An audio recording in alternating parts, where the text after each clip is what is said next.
they have the bomb. Tasty on a very good flank right now. Dengle is wary for him, but I don't think he's spotted him. Eventually, Will Pulsar finds one Zynex there to trade, and Flair finds himself alone.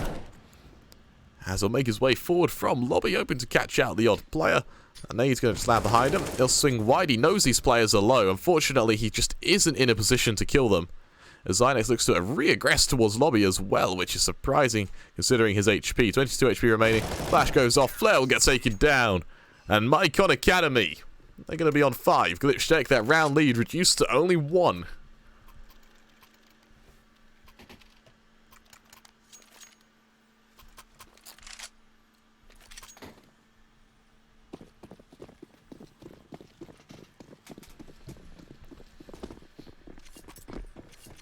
Glitchtech now on just Deco, gonna blow up that door and go for the standard rush. That's a bit of early damage done. Pug looking to catch out the odd player, but no one swings to him. Eventually he'll find one. He'll look for a second. mCon taken down. As Flair's gonna hold the follow-up. I say that as Touch takes his head clean off. Pulsar left alone in vents with 5 players to find. Zynex gonna make his way towards vents himself, so this should put an end to Pulsar's reign, as he actually just decides to hide. He sits back, he relaxes. Ringing off a shot, though, will be to his detriment. So player drops on down. It's Messi and Touch will win out the clutch. As he goes 6-6. This game getting awfully close. We've got Swinny thinking it smells like overtime. And honestly, I'm inclined to believe and agree with you. As Glitchtech, they've had a game on Nuke very recently, which also went to overtime. Unfortunately, they lost that 19-16. Tasty going for a fast push towards Silo. Is actually going to be able to take down Dengle. So, mCon with a man disadvantage. We'll have to see if they re-aggress in an attempt to potentially bring themselves back.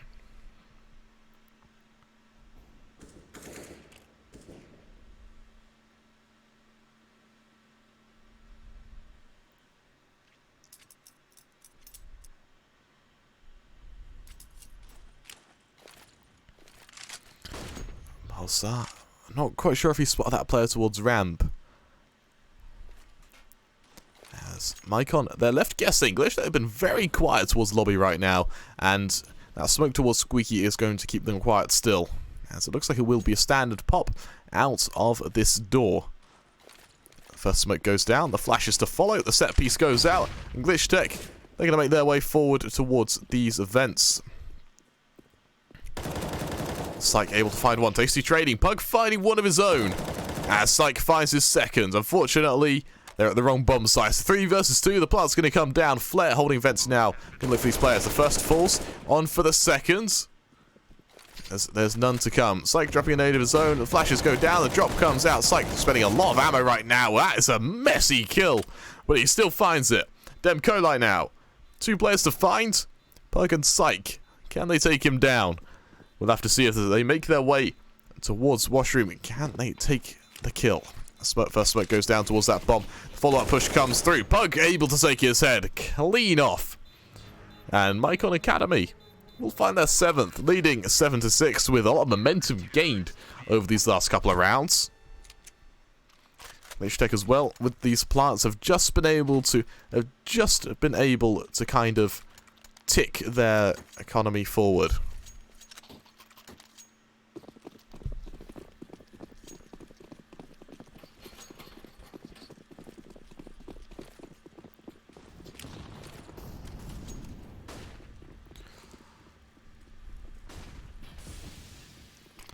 Again, we'll see a push come out. And it's fast round this time. Zynex finds one. mCon with a very fast trade, actually.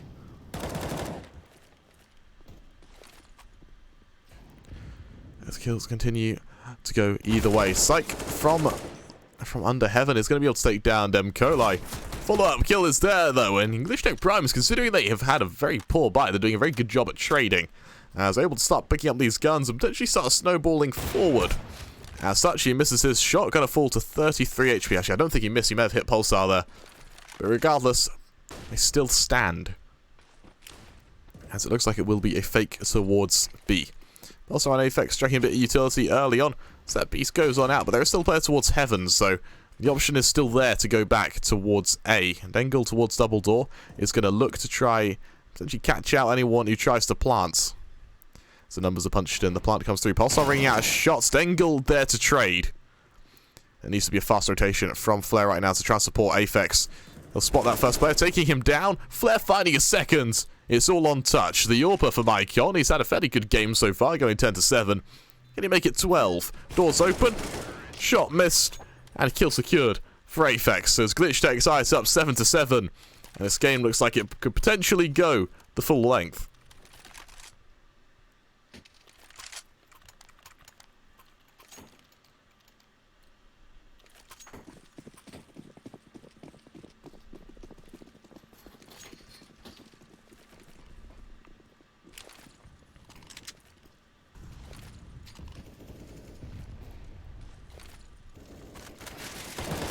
And it's an early kill attempted by Pulsar, but this time Psych wins it. Touchy's been legged down very early on, falling to 15 HP.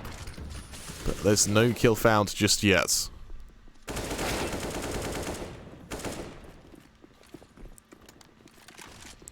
If they're able to find another kill in response, Zynex is going to fall. The Glitchtech, unfortunately, they haven't been able to open up a site just yet. They're going to make their way towards ramp, having secured ramp control, but now the B push is going to come through. Stemgolai holding ramp early on. He'll be able to finish off Touch. The initial damage was done earlier.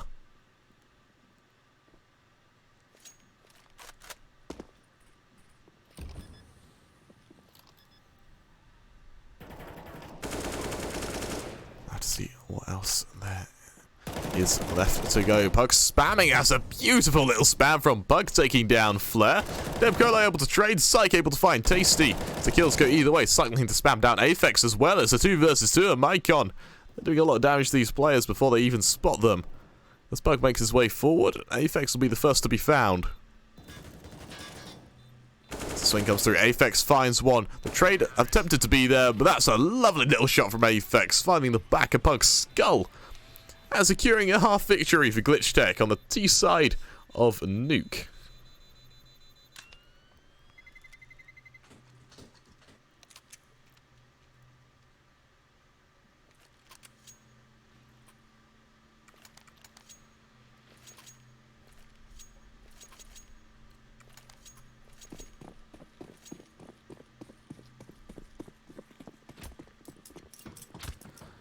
Pistol round from mCon. It's going to be a standard buy of just smoke, flash, and nade. Looks like it will be a standard rush towards vents and ramp. Touch just able to drop down. Dem being dinked down towards ramp, as that kind of warns the push coming through.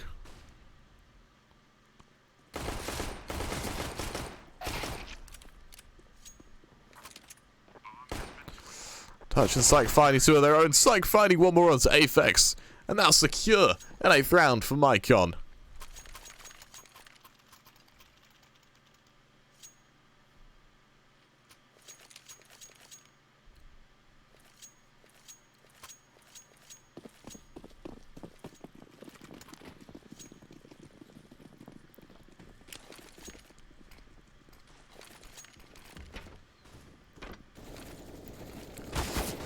Flare spots a early player. It's a force buy from Glitchtech as Dengle able to open up, finding one, finding two. A lovely little 2k from him. Psych finding one more of his own. Pug holding lobby is going to be able to take down Aphex. And the force buy from Glitchtech Primis is collapsed. It's all on Tasty, making his way forward through lobby towards Squeaky. Hoping to catch out the odd player, but the odds are really not looking favourable for him. Pug will fall. That's an early quick kill. The AK is going to drop in his hands as well. It's potentially Psych going down as well.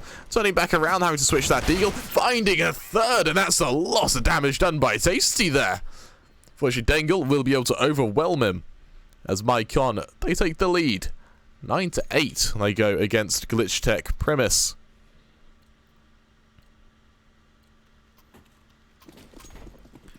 And that prediction of overtime may just come true. It's going to be an eco for the Glitchtech side as they make their way for a bit of a fast ramp stack. Potentially a push coming forward from that. mCon Academy, they'll make their way over towards lobby, but nothing found just yet.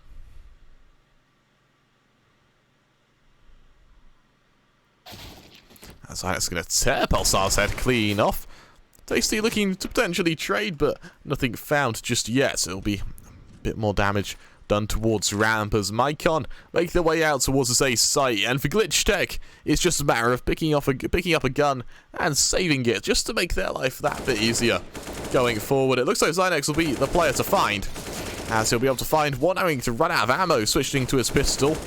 As Dangle will take down Flare. It's all on mCon and Tasty Farts, the lone members of Glitchtech, and a potentially very difficult series of events ahead of them, as mCon with only 3 HP, Tasty with no armor either. He's going to make his way towards lobby. It looks like Touch will be the player to find.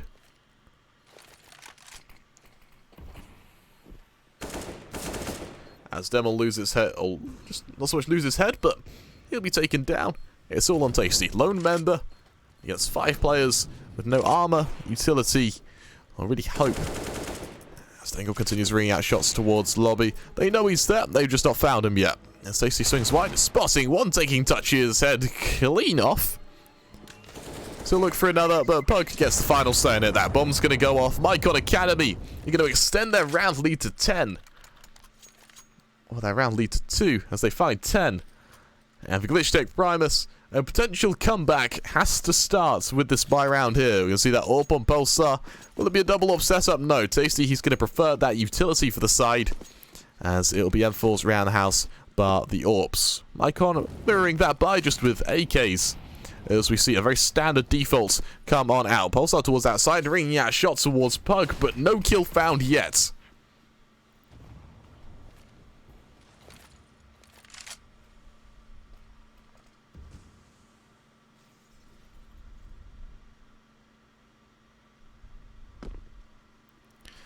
As Dem towards these stairs is going to spot that first player. Tasty able to fight Xenax. As such, will trade. The fire from Dangle is going to take down mCon. Pulsar in ramp is going to have to try and find a way to cancel out this push, because mCon, they've got a man advantage, potentially 2-man advantage with the AWP and Touch. And a site to hold. The plan will go through, and Glitchtech, they're going to go and save. Unfortunately, justifying going for this right now. It's going to be a very difficult thing to do. Pug coming up out of vents. He knows these players are going to be easy to find. Pulsar rings out a shot. The push comes through. Pulsar's going to fall. And Flare finds himself alone. And as Pug swings wide, taking him down, the mCon Academy, they're going to start smelling the ends. They've got blood in the water, and they're looking to strike as Glitchtech Primis. It'll be another Deagle buy coming forward. A very hard round to win, especially against the likes of mCon, who have had a solid game so far.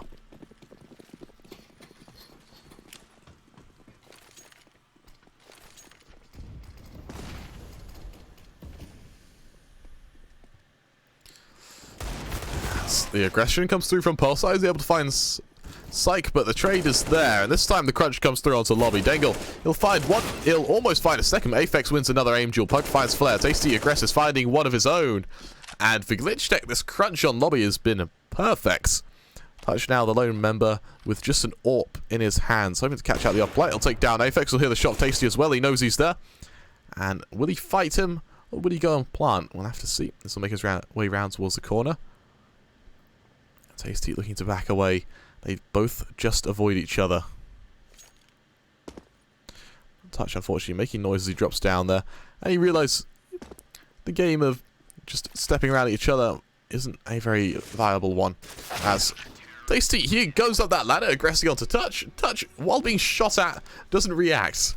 As Glitchtech, they'll make it 9 off a very, very difficult round to win, but the trades were there. The crunch came through, and it worked perfectly for them.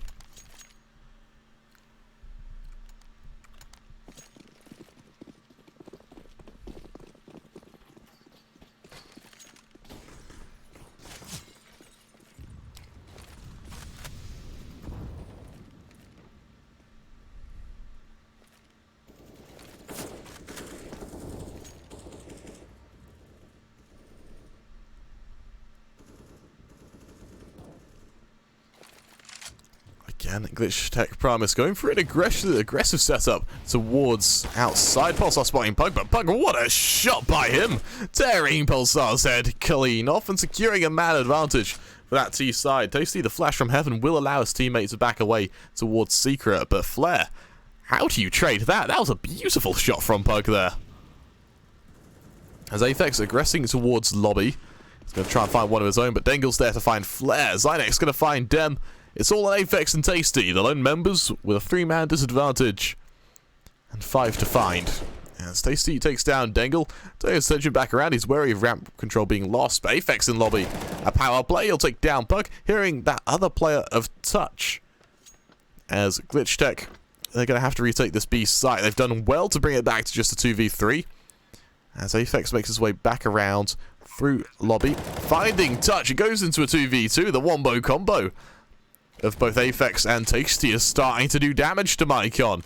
They're going to stack up together. They're going to work as a team going down from a ramp. 2 players left to find. They've got utility. They've got, well, limited utility, but they have a kit and they have a smoke. This round, by all means, is not over yet, but that bomb has ticked down a fair way. The flash goes out. The swing comes forward. Again, no players found just yet. Psyche finds one. The trade comes through from Tasty now. 1 versus 1. The stick comes in. He'll hold that bomb. Zynex spamming forward, trying to find him. He'll win the clutch, but that is way more close than it should have been. As mCon, 5 versus 2, ends the round with just the lone member of Psych standing. And more importantly, that kind of economy damage is going to be embodied here when we see them buy up and not be able to afford Norp. As a timeout comes through from that Glitchtech side, potentially want to just decide what to do next.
As that timeout comes through, it's going to be just Eagles and Armor from Glitchtech. They realize if they're going to buy it, it needs to be convincing.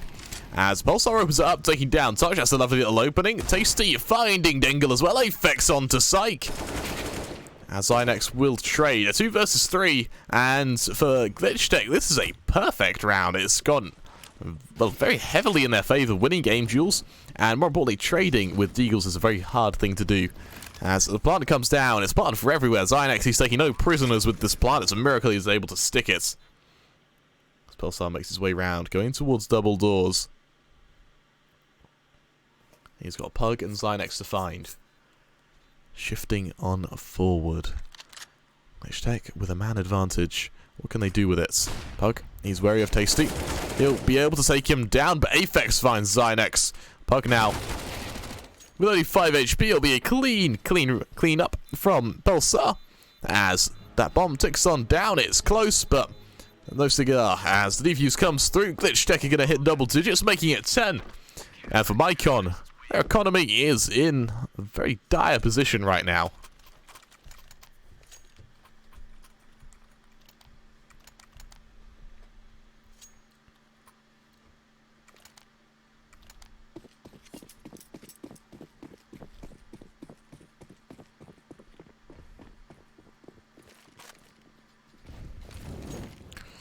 Again, the eco going through from mCon. It'll be a fast push towards ramp, but it won't matter. Aphex and Demcoli. It's a lovely little spray down from Demcoli there.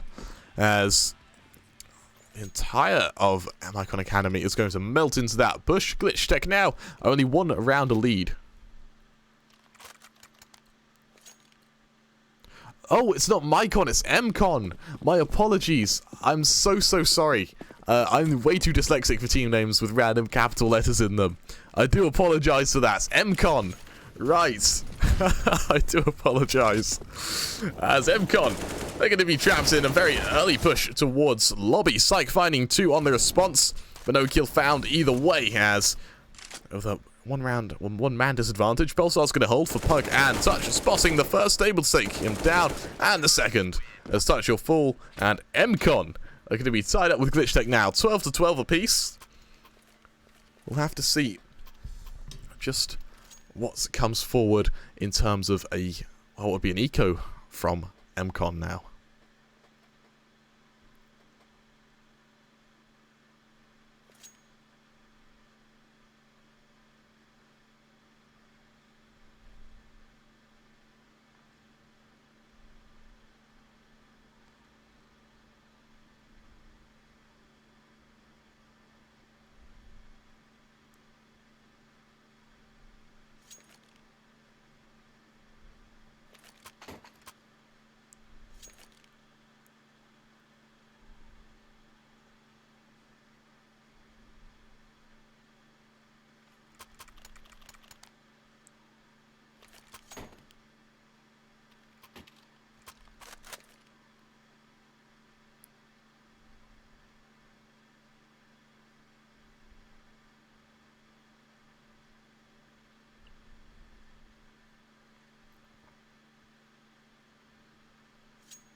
As that timeout ticks on down, we're going to be going into round 25, and for both Glitchtech and mCon, what will they do to beat one another? Glitchtech, they've realised that what works for them is aggression.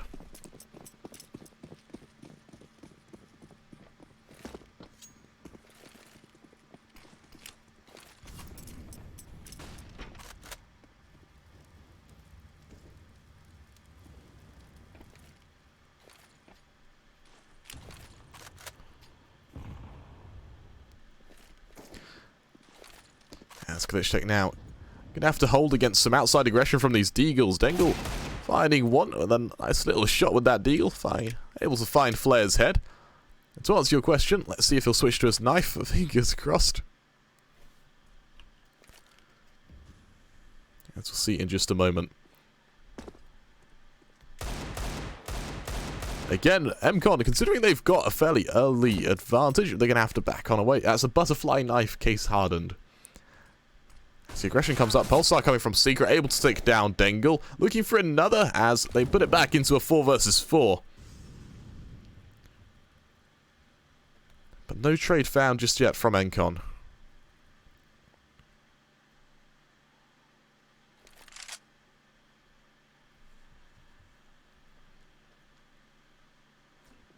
So push comes out. Pistols in hand. Swinging wide on towards the same side. Tasty finds one sight. That's straight. Aphex finding Zynax. As it's 2 versus 3. Psych finding Aphex. This M4 doing wonders for mCon. As Pulsar finds Psych. One left to find. It's all on Pug. The lone member is trapped center sight. mCon live from above will rain death. As Glitchtech hit 13. They were down for quite a way, but now they're starting to move on forward.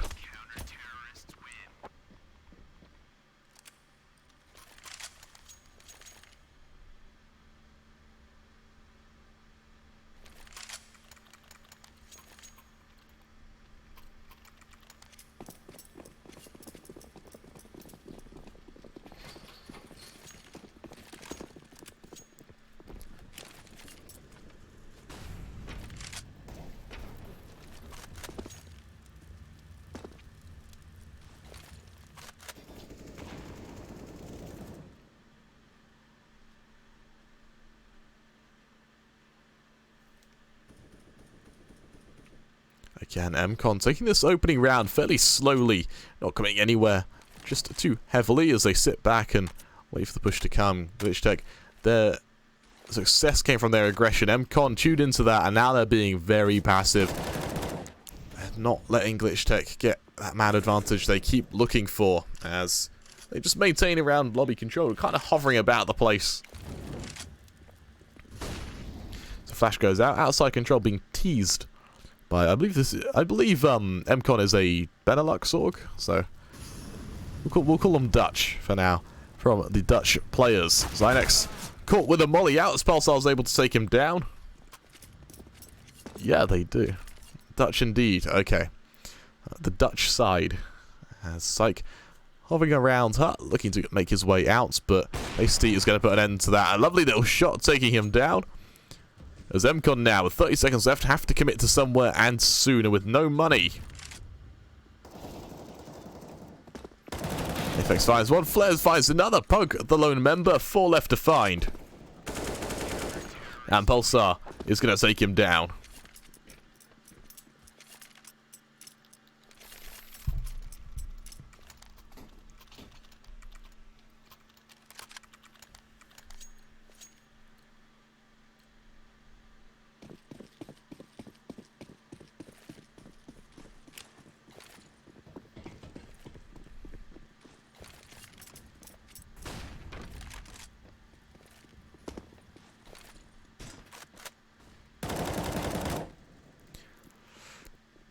As it's going to be a fast outside push coming through from mCon. Pulsar able to find one. Dutch able to trade. And mCon, they need this round desperately.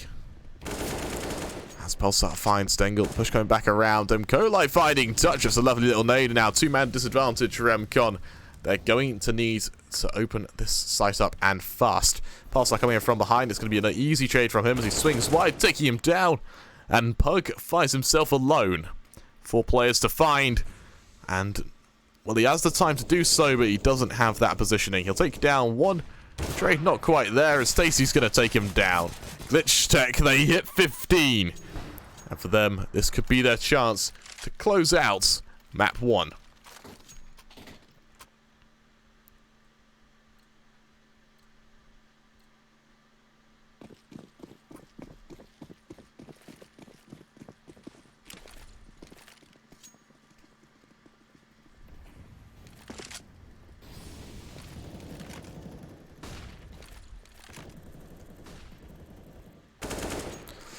Touch, that's a lovely little opening, taking down mCon towards ramp, pushing mCon forward as he looks to regress further. Tasty, though, puts an end to that. That nade almost doing significant damage to him. Psych also falling to 30 HP early on as the push comes through. Zynex, he's been able to get towards control, but Pulsar's going to tear his head clean off as Stengel looks to plant. Swing comes wide, Pulsar takes him down. Pulsar almost on a rampage right now. Psych and Pug going to respond in turn, putting it into a 2 versus 2. As Tasty and Flare find themselves the lone members. Tasty takes down one. It's all on Psych. He's got 2 players to find. He's got 27 HP to do so. The plant comes down. Flare's going to find him through the smoke. And that's 16 to 12 as Glitchtech take map 1 in this best of 3 series. And thank you everyone for coming out to watch. We're going to go to a quick break before we go live with map 2. Don't go anywhere. We'll be back in a moment.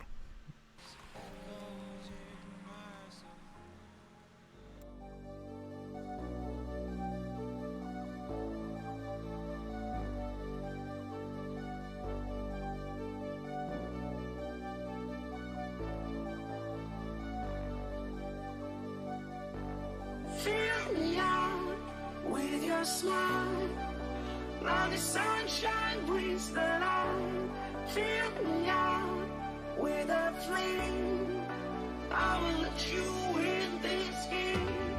Take me out when I'm down. 'Cause with you I'm safe and sound. I'm safe and sound. I'm safe and sound. I'm safe and sound. I'm safe and sound. I'm safe and sound. I'm safe and sound. I'm safe and sound. I'm safe and sound.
crack it.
We lose ourselves in the spirit of things. We lose our sight when we put our trust in things of this material world, of things that fade away. Yet you keep coming back, keep coming back, keep coming back, keep coming back, keep coming back, keep coming back, keep coming back, keep coming back, keep coming back, keep coming back, keep coming back. Of things we know.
We are dreaming in the dark. We are nothing more than dust.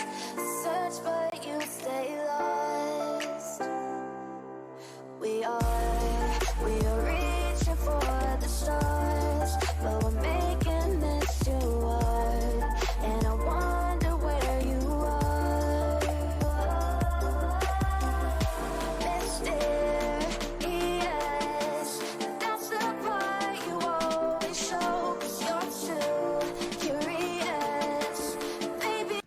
Hello and welcome back to mCon Academy versus Glitchtech Primis. It's going to be a standard push from Glitchtech towards the A site. Dengle going to take some early damage, but Pug, the bait setup comes through. He finds one, he finds two, on for the third. The Apex will be tagged up, but it'll win the aim duel. Going into a 3 vs 3, Tasty towards the outside. He'll be able to spot touch as P250 finding his head, as it's all on Zynex and Psych, the lone two players for mCon Academy. And let's see if they can catch out these players. Zynex taking Tasty Fart's head clean off. A lovely little shot from him. As Pulsar looks to find Zynex. Psych finds one. It's all on Pulsar. Zynex will find his head. The defuse comes in, and mCon, it's a clean but solid defuse coming through as they take that pistol round. Hello.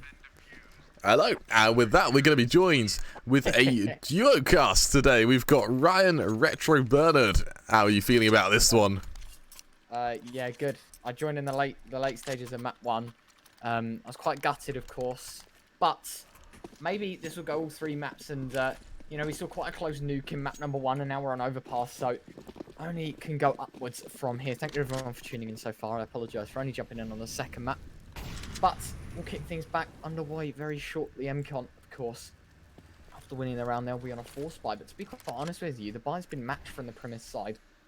The money for the bomb plant has definitely helped out, as Zynex still face forward, but he'll be quickly dropped, and now Glitchtech Primis will find their way charging onto the B bomb site. Stemperlight claiming 2, he'll try to make it 3, but it'll be an absolute mock-up on the B bomb site. 2 versus 4. Yep, without a doubt. Then we're going to have Dengle coming in from heaven, able to find Apex Touch coming out as well to support him. It goes into a 2v2. Unfortunately, they are off that site and they don't have a kit, so Glitchtech, they're in a fairly solid position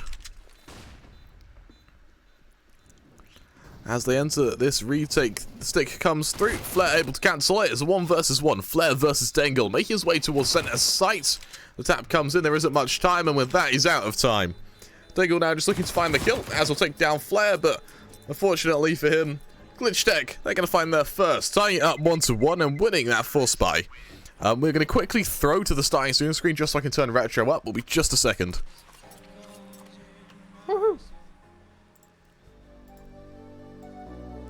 Right, let's pray that isn't too loud. Okay, we've got it turned up. Fingers crossed it's not too loud. So, anyway, going to be a full buy coming through from Glitchtech. Another force buy coming through from mCon. We'll see pistols, the odd Galil, the odd M4. But for Glitchtech, they've got that superior buy and the utility to back it up. Running into some pistols and deagles. Can they do some damage? We'll have to see. The bomb site coming out. Affix is going to be trying to lead the charge, but Pulsar and Demkalite finding one apiece. It's Pug and Dengle with a quick trade-off, but Demkalite comes out on top with a crisp headshot with the AK-47. Flair, he'll pump in those digits and get that bomb planted in the early stages of round number 3. And Touch and Pug is the only 2 players remaining. Flair, he'll get the tag through, no conversion found. He'll go for seconds, though, and easily find the frag. The spam out towards short as well. Pug is pinned down towards this sandbags position. The Molotovs are coming to force him out, but he's able to run away. No problems for him. He'll be able to save the Galil, but Glitchtech Primis, they'll find themselves up 1 round here, 2-1. mCon, though, will be able to try and salvage a little bit in the next rounders.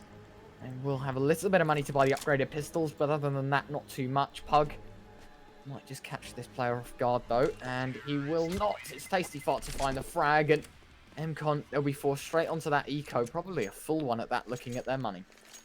Yep, without a doubt. And with Glitchtech, this is a chance to start moving on ahead. The veto being, I think it was Nuke, Overpass, Train, all of which Glitchtech maps. Unfortunately, I can only speak to the veto of Glitchtech. We haven't seen, or I haven't had the pleasure of casting mCon at all this season. I don't know who's picked what map, but for Glitchtech, I can say this is a fairly comfortable veto for them, so to say.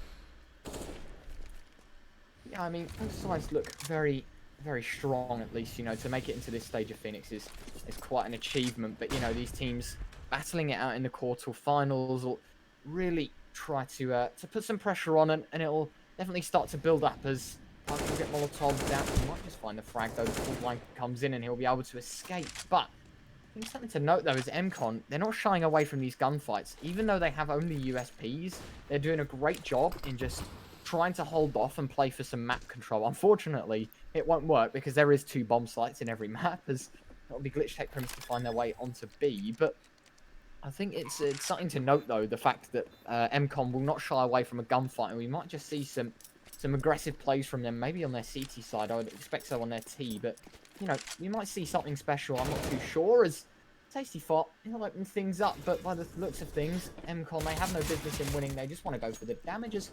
Pug will find the headshot, and things go 4-on-4, but it's only the Galil retrieved, and Primis might just escape with 4 AKs here. Yep, without a doubt. And Primis to hold on to 4 AKs going into next. There's nothing wrong with that at all. It would give him a 3-round lead, another plant. Chance to build some economy. The only player who did fall was the only player without an AK. So Tasty, it's not the end of the world that he has to reinvest fully. mCon actually going to lose the player to the bomb there. Unfortunately, that's the player with the gun, as they won't be able to save anything going into next round. A bit of a blunder there, as it will be USPs going around the house going into next. As we'll then see the full investment. It's M4s and a FAMAS against the full buy of Glitchtech. Tasty opting for that AWP, so we'll have to see if he can get some early picks with that.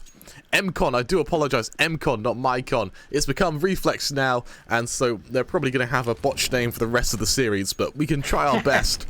As Flair makes his way to establish fast B control, and mCon not looking to challenge it.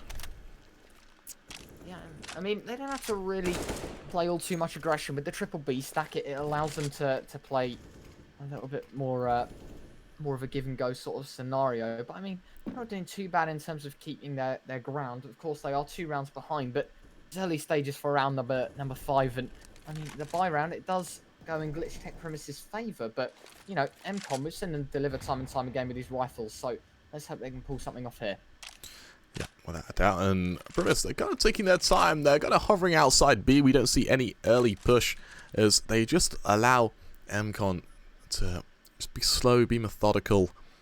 And unfortunately for mCon, they don't have too much util to defend against the push, as Cynex instantly taken down by Pulsar. The entry comes through, the set piece goes out, the flash to follow. And now the sights to be fought for.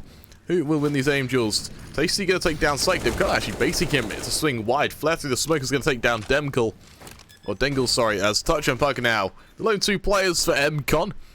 Touch will find one, but it could just be a silver lining. A lot of these players for Glitchtech are very low.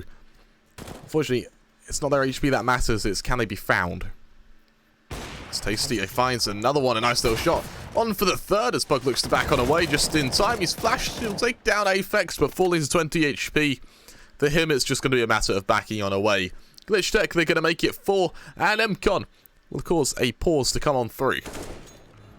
Yeah, I think this is a smart play for them to make. You know, they don't particularly want to give up too many rounds and not really consider and reflect on what's going on. You know, they're starting to lose round, but maybe, you know, why now are they losing these? Is it because the aim duel's on B that they're trying to take, or are they just playing in a way that means that they're losing the players early on? I think if I were mCon, I would try to relax as much as possible. I think that round mainly was the fact that they gave up the utility for the fire rate, and that is something that you'll learn very quickly in these best of threes. How, especially in any game of CS, realistically, is how much utility means to you. If you have a Molotov close, that B push could have been prevented. Glitchtech Primis would have been delayed by 10 seconds or so, and by then, you know, mCon could have a rotate to heaven. The AWPer could come in. You know, there's a lot of different factors that could affect them with this utility, and that's why it's such a good stalling tactic. You know, smokes are there as a blockage of sight, but Molotovs, unless, you know, smoked out themselves, prevent you from pushing that site. So I think mCon right now, obviously they are going for what is looking to be a half buy.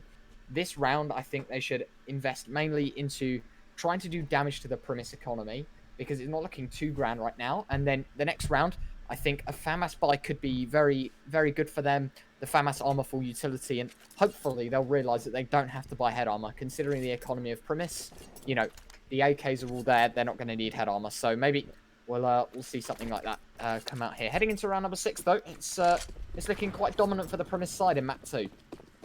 Yep, without a doubt. And honestly, you said it perfectly. I really want to see this utility come through from mCon. Personally, I think that the way to do it would be through B control. I want to see short control come out. I'd love to see them fight for A short control, but I realize that A short control, you're only really fighting for a pick rather than map control. But having presence in connector as well could never go amiss from mCon. They just need to get their bodies into angles on these buy rounds. The push comes through onto A. Kill's going either way. Pug finding one of his own. Unfortunately, with the only buy of the team, he needs more than just one kill. It's going to go into a 2 versus 4 for mCon. And honestly, they're going to have to attempt to potentially catch out the odd rifle on the retake. Unfortunately, all of the AKs have been dropped on the site rather than on the run up to the site, so saving one is going to be very, very difficult for these Deagles of mCon. I mean, yeah, Zynex finds one onto Aphex, but Pulsar with a quick frag means Psych is alone against 3, and looking at his positioning, he might just be able to catch off a lurking player from the Primis side, but I mean, the damage has been quite good for mCon in this round. If Psych can find one, which he will do so, swings wide. Oh, he nearly finds the AWP as well. Pulsar, in fact, goes down. Psych's able to retrieve the AK and deny 2 more players. So that is the damage we like to see. mCon, I mean, a couple of players have got head armor, which is not the best of ideas. I mean, looking at the money from Glitchtech, you know they got the bomb plant there. You know that they've had money since they've won the last 4 or 5 now. So they definitely didn't need to buy that head armor. Maybe it's a reassurance just in case one had a Mac 10, but I mean, it was a good round for mCon. Even though they did lose, I feel like they gained a lot more in that round. As round 7, and we're pushing towards B. And that's a very early push as well from B, coming out from mCon. Finding 1, finding 2. Pug on the response though. Able to follow up on the uptake though, but Aphex will put an end to that. It's a one-man disadvantage for mCon as they kickstart this retake before the bomb's even planted. I love this from them because it means that Glitchtech don't get a chance to get comfortable. Fortunately, they do run the risk of Glitchtech doing just this, which is coming back up towards Banana. Pulsar, he'll make noise as he rotates up, and that's going to clue mCon into the fact that they've been had. As they'll make their way back on forward. That flash is actually perfect from mCon just to keep Pulsar at bay. Fortunately, though, as Flare takes down Dengle, the flash is going off, the AWP rings out, the flank comes through from Aphex, and Touch's days are numbered. Apex making his way forward, spotting him by some miracle. Touch is able to turn around, taking down Apex. 2 players left to find. As he'll make his way on forward, looking for the remainder. Pulsar and Flare, both hiding. Also going to spot that barrel. Pulsar going to find that player, as well as the AWP. Securing Glitchtech a very substantial lead now of 6-1 on their second map of this series. Yeah, mCon not having the greatest of starts, as you can see, evidently by the scoreboard, but more importantly, I feel like the individual gunfights, we saw Pug get a lovely 2k on the B bomb site there. It was unfortunate. Had he have shut down the third, I feel like mCon would have had such a good chance in winning that one. Of course, though, it was unfortunate for them. Heading into this round, though, they'll try and take some quick shots. Aggression, it's Flare VFX to find the first. It's Zynex to fall, and all of a sudden, mCon Academy a man down once more. Admittedly, with pistols being invested in this round, it's not looking too grand for them, but I feel like in this scenario, they need to be a little more cautious and try and play with the pistols a little bit more. Try and get themselves, even if it is just 1 or 2 frags, it's 1 or 2 frags to add to their collection, and you know, they try to deny it some weaponry, and there you go. Dengle finding one. He's able to retrieve the AK-47 as well, but Primis, by the looks of things, will be just trying to bombard this B bomb site, setting up with a perfect execute, and the bomb will be rotating, in fact, so it's going to be the back towards A. mCon might just be able to read into this, though. Again, it looks like we will see the rotation come through. The player to watch out for, though, is Touch. He's hugging the struck. He knows players are coming. The set piece is going to go down for Glitchtech, and he's actually going to eat that smoke grenade. While being fully blinded, he'll back on away. As Dengle gets taken down, Touch still alive. He's able to find one. Can he do more with it, though? As he'll huff around this smoke, Aphex will find him. The plant comes through, and Psych, the lone member of mCon, is going to have some issues in this particular league. It's actually with 3 players to find, all of which wary of the fact he's going to be on the rotation from B. Yeah, 1 player left. The Desert Eagle on Psych is not exactly the most opportunist of weapons to be taking into this one, as it will be the AWP still in play for the Glitchtech Primis side, and they've still got 2 AKs to follow up with as well. I feel like mCon, I mean, they've done the damage. That's all that mattered to them, is that they tried to do a little bit of damage. They might just be able to do a little bit more as Cycle swing wide. He finds the shot onto Aphex, but the P250 holds supreme. Tasty Fart will find the frag. But again, mCon doing damage. You see 3 players dropped on the side of the Glitchtech Primis. As, you know, they might have the huge round advantage, but mCon are finding the frags. In this round, they've just got to be very concise and smart with what they do here heading into round number 9. Yep, and mCon, they need something to work for them, and soon. Glitchtech, they are being dominant on overpass, having 1 nuke, 16-10, or 16-12, I think it was, sorry. This is just not a reflection of how that nuke game went. It's going to be early aggression. Pulsar and mCon finding some players of their own. Dengle able to trade onto 1, but is it the chance to come back into this round, or is it a silver lining? As Pulsar takes down Pug, it looks very, very much like the latter. As Dengle will be able to make his way up from Con towards short. He's going to be the only real player who can stop this push. As the remaining players from mCon, both of which tagged very low. The smokes are going to go down. It's going to be an easy plant, and it's on the wrong side of these boxes. Dengle whiffing his shot towards Tasty. It's going to mean his location's known, and with his position compromised, it's going to be even harder for him to come into this. Yeah, and with these last 2 remaining players' health being equal to about 100, they're going to have a hard time. But the first frag's found, and look at the positioning of these last 2 players. They're not really helping each other, as Dengle will find the quick shot. It's all on Aphex in a 1 versus 2 to try and keep it at a minimal 1 round. He'll swing wide and find the first. He'll have to span through the smoke. Dengle, he's just found Aphex with such a close round. He's able to make it 8, though, and Glitchtech Primis retain with such dominant form. That was a great round from them, as they'll be looking to try and extend their lead. They've already won the half, excuse me, inside 10 rounds. 8-7 is the best case scenario for mCon right now. It's not looking too likely heading into round number 10.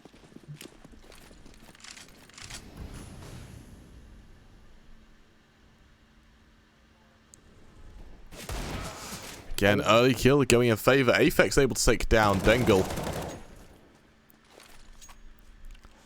And again, mCon, they just have such a difficult time getting into these rounds. Their setups just aren't working. Pulsar, he tries to aggress on his own. I suspect that's him getting just a bit too cocky going forward as it goes into a 4 versus 4. But mCon with only pistols, it really is going to be hard to repute an entire offensive from Glitchtech, especially one that's backed up by utility. We'll see. Glitchtech again setting up outside Monster. The push going to come on through. Pug, he's able to pick up that AK. He's one of the only players with armor. As the nades go down, the set piece goes out. Pug, that's a dire time to reload. As will swing wide, finding one, looking for a second. Touches 5-7's going to do work as well.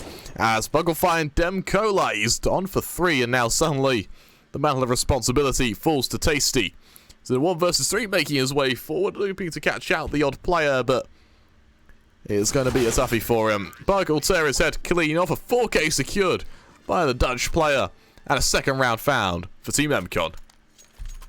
Yeah, I mean, that was a spectacle to watch. We expected Primis, you know, to absolutely steamroll mCon, especially on the eco round like that. And mCon, they're proving exactly what they're made of. They can bounce back in what seems to be the most dire of times. You know, 8-1 down is not exactly the best place to be mentally and physically. So for them to win that round, especially on the force buy, was quite the spectacle. As into round number 11, mCon have stacked many towards B, but they're going to have to be very cautious of that immediate A rush that Glitchtech Primis are pulling off right now. Dengle is going to be the man to try and hold things down as that grenade. It does so much damage, and it's even repeated. Touch finds the first with the AWP. Dengle swinging wide, finds one, taps one through the smoke. That's Tasty Fart, dropped to 37 points of health, and it's not looking all too likely for the Glitchtech Primis side as they'll try and return some smokes to try and retain some A cover. But by the looks of things, mCon, they are able to extinguish the push that Primis tried to put on there. It was a great job from them, but mCon, they are still 2 men ahead, but Glitchtech, they can pull this one back. It's just a matter of how. Yeah, and fortunately for them, they're going towards the safe site, the only place that's stacked with multiple members. Psych making his way forward, aggressing to toilets. He's going to find the bomb of Flare, taking him down. Pulsar's able to trade, but without the bomb, the round is pretty much over for Glitchtech. mCon able to make it their 3rd, and the question is this a comeback or is this a death rattle? As Zynex, he's fighting Tasty, and this round's starting to look very convincing. Yeah, I mean, they're winning rounds by a great extent. Admittedly, you can't really fault Primis for that one. It was their force buy. They tried to get A control, and mCon were able to deal with that very swiftly. Heading into this round, of course, it's another eco, another round on the doors for mCon, and they will look to make it 4, especially since Pulsar's only invested a P250. Everyone else has Glocks, so you know it's not looking all too likely. Touch to find the first rank with the AWP. He'll be able to retreat as well. Dengle, he'll drop the Molotov and he'll line up 2. Tries to make it 3, does so. Switches over to the USP. As Pulsar will be the last man left against 5. Finds his way through long somehow. He's able to turn back, but Touch, he's scoped in on the angle and he'll find the frag. No problems for him. It's 3 in the round. Dengle finds 2, and mCon make it 4. Yeah, and that is a beautiful round from mCon, actually. Just shutting down that eco, not getting too cocky, not hunting for eco frags. They get the kill, they back away, and more importantly, they're calm about it. Glitchtech now, 8 to 1 is a good start. Fortunately, 8 to 7 is a lot worse. As we'll see a force buy come out, a P90 in the hands of Tasty. As Flare holds on to a Max 10, it's a fast push towards B. Can it be held? Demcola finding one early on. Zynex taking a bit of molly damage as Pug able to trade. Zynex finding one more. Tasty getting another. 3 versus 3 for the B site. Contact continuing to ring on out. Pug continues to survive though, and he'll continue to be tenacious and just get in the way of any push that comes through from Glitchtech. Tasty upgrading that P90 to an AK. Yeah, 3-on-3 scenario right now. mCon, you know, not a lot of utility on these remaining players, but arguably the exact same for Glitchtech. Only 1 flash between 3 of them means that whatever they choose to take now is going to be hard, as the flashbang will be used towards B. Tasty Fart able to swing wide, and he'll swing home. Touch falls, and now the man deficit for mCon as Tasty Fart will line up one more. It's all on Dengle in a 1 versus 3. The spam out from Pulsar. The spray connects in Primis. They find number 9. Yeah, and that is a beautiful little round coming forward. And for Glitchtech hitting 9, that kind of speaks a ton. The idea being that leading 9-4 means that they're going to be able to, even if it goes to 9-6, they're going to have a convincing lead going into the CT side. If they lose the first 3 rounds, it doesn't matter, it's still tied up. They're not, it's ground they make here to save them from any mistakes later. Again, if it's anything more, if it starts hitting 10-11, that's going to be even scarier for mCon, as it means that their margin for error gets reduced just that bit further. As, again, mCon, they are on that favoured CT side. However, 9-6, that is going to be their objectives as we enter the penultimate rounds. Pulsar going to fall to Zynex, nice little one-way coming through from him, and there's no real response from Glitchtech. It's quite odd to stack the 4 players towards long, and Pulsar to swing there I think is quite a critical mistake to make, as, you know, they would go the man down, no one's there to trade. Obviously he didn't expect the one-way smoke to be there, but I feel like the no flash assistance at Squall. But speaking of flash assistance, Zynex, he'll find 1, 2, and 3. He's full blind from Pug, but he'll look to line up his 5th within the round, but it's quickly denied as Pug will mop up the remainder of the round. Tasty Fart falls in mCon Academy with quite...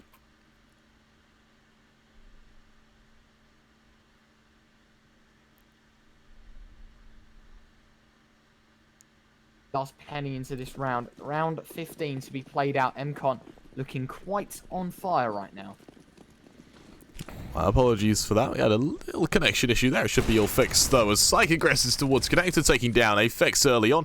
There's attention back around as mCon makes his way up at Con, taking down Psych. I don't think he may have heard that push. It means Dengle in toilets right now is going to have a very hard time holding. Tasty kind of pushing him into him through the smoke. Dengle will take him down, but there's more to find as Pulsar makes his way forward. He'll just be able to be taken down. Dengle, he'll finally be stopped by Flare. A two-man versus 3-man take coming forward from Glitchtech if they can make their way towards this A site. Looks like Demkola is going to lead the charge, but with Zynex in an aggressive long position, it's going to be almost impossible to hold as they back on away.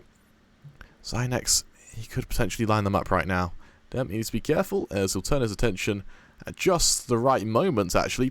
Pushing forward, Zynex finds 1, Flare turning back around desperately with that low sensitivity, scraping his mouse across the mouse mat to find him, but with only 34 HP, it's going to be a very difficult clutch to win.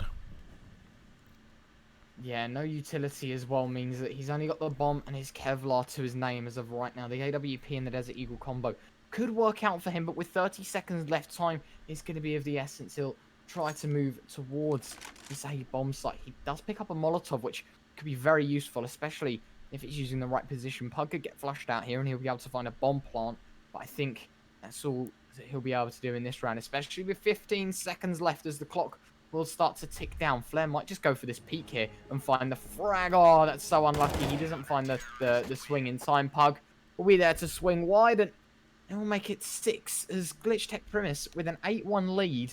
I mean, mCon were able to bounce back, and it's now a 6-9 half. But Primis on that CT side, it could just be the fact that they might be able to pick up some more success on their CT side. At the same time, though, you could say the exact same about mCon. They might just flare up on their T side and really show us what they're made of in map number 2. Kick things underway, though, the second pistol, and we'll kick things underway right now.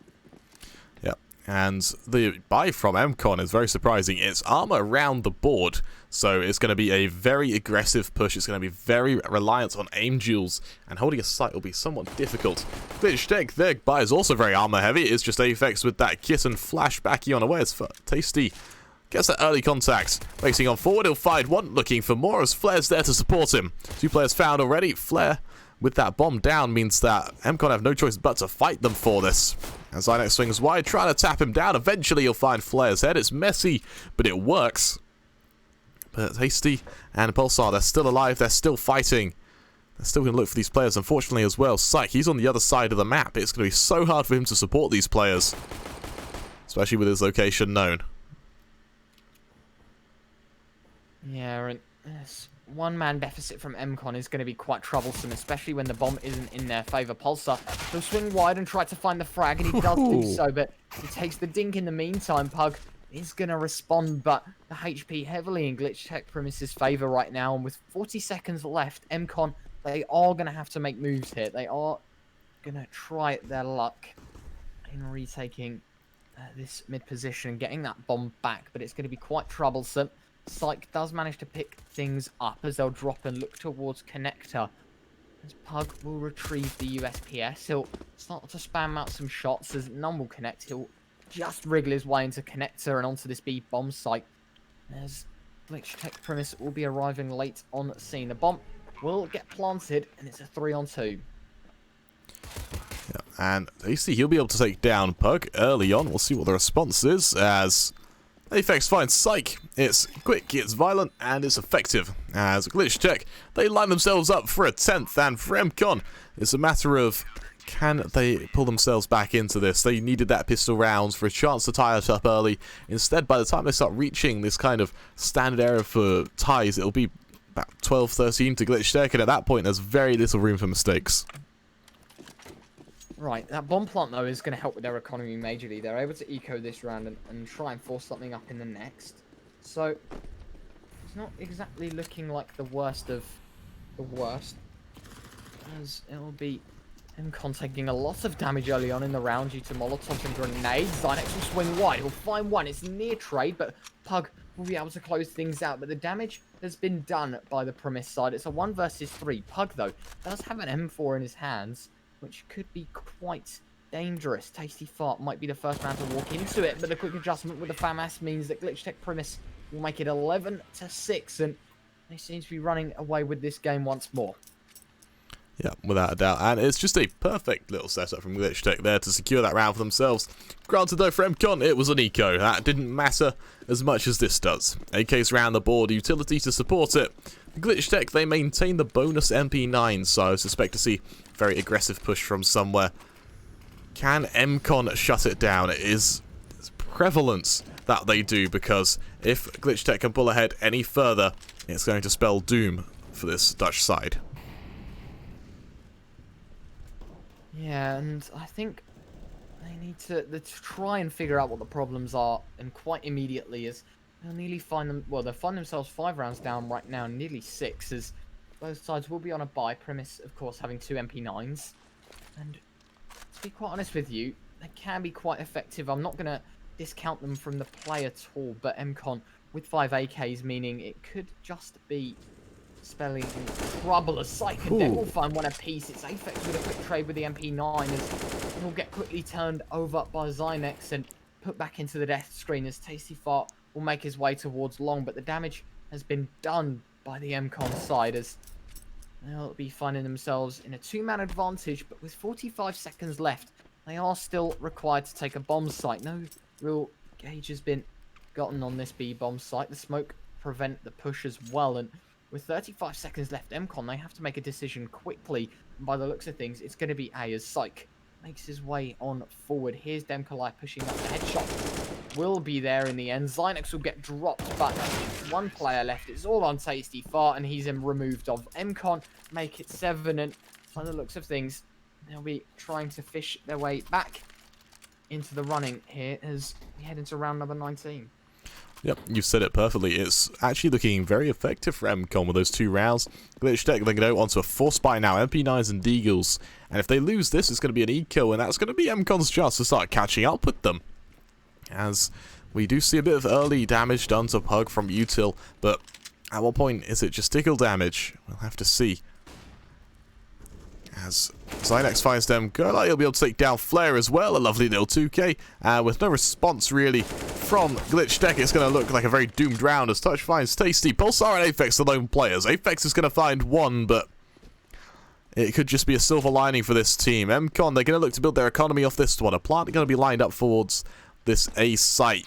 Pulsar going to be the only player who can stop them, but with an MP9, the odds aren't looking in his favour. And to be quite honest with you, Glitchtech Primis seem to have gotten a real stamp on this round as they'll plant the bomb once more. In fact, it's like, I'll go for the fake planters. It'll be a comfortable 8th for mCon. I don't think Pulsar or Apex have any opportunity in this round, and I feel like this one's going to be closed out, but there's still a lot of work to do. I feel like it's just a matter of time now to see exactly what the next moves are for Primis. They want to eco this next round, obviously, but with these 2 guns, do they force buy into this round, or Do they eco around these weapons? I feel like a timeout could be very utilized here in quite an effective manner. Primis, I hope they do call one and consider what the problems they are running into are. It'll be Pulsar to find one zap coming out from Psych, but Primis, they'll drop one more as mCon will find 8 as it'll be round number 20 coming up right now. Yeah, and it's going to be a rough one for Glitchtech now. We're going to see that what is potentially a poor buy coming forward. We've seen they favour these kind of forced buy scenarios. I do want to see them eco though. Just take their time. Don't buy into this fully, and that's just what they're doing. Aphex is going to be the lone player with that AK, and an AK as well. It's a power weapon. You can see players get 3Ks off the bat with that, especially on ecos like this, and it can really propel Glitchtech into a victory this round, but you just need to use it at the right time. Bengal finds one, Psych finds another, and these ecoed players for Glitchtech are just being mowed down like freshly cut grass. Yeah, I feel like it's going to become quite problematic for the Glitchtech Primis side, as mCon seem to be doing very well in what they're doing so far, as they keep clawing rounds back one by one, and they're doing it in quite fashionable style as well. You know, they're not even losing too many players. There's no close round as of right now, as Touch will find his way onto the B bomb site. Execution with the AWP, as will be Demkalai and Pulsar against 5. The deagle shot from Demkalai is crisp, but I think the damage has already been done. mCon will find themselves another round, and only a 2-round deficit for them now, as they'll be looking quite on form. The eco starting to stack up as well, and I feel like this is going to become quite a problem for Primis now. Undoubtedly, both Pulsar and Demkolai gonna look to try and save Pulsar the deagle, Demkolai the AK. Both players hoping that essentially holding on to these guns would make their life a bit easier going into next. Unfortunately, the mantle of responsibility to save at least is all on Demkolai. That bomb's going to go off. mCon are going to hit 9. And Glitchtech, their lead reduced to just 2 rounds. Looks like the buy going forward as well will be a fairly standard one round the house. Neither team, or Glitchtech especially, won't be able to get an AWP. mCon keeping the one that's already existing on Touch. He's had a fairly good game with it so far, so no reason to change.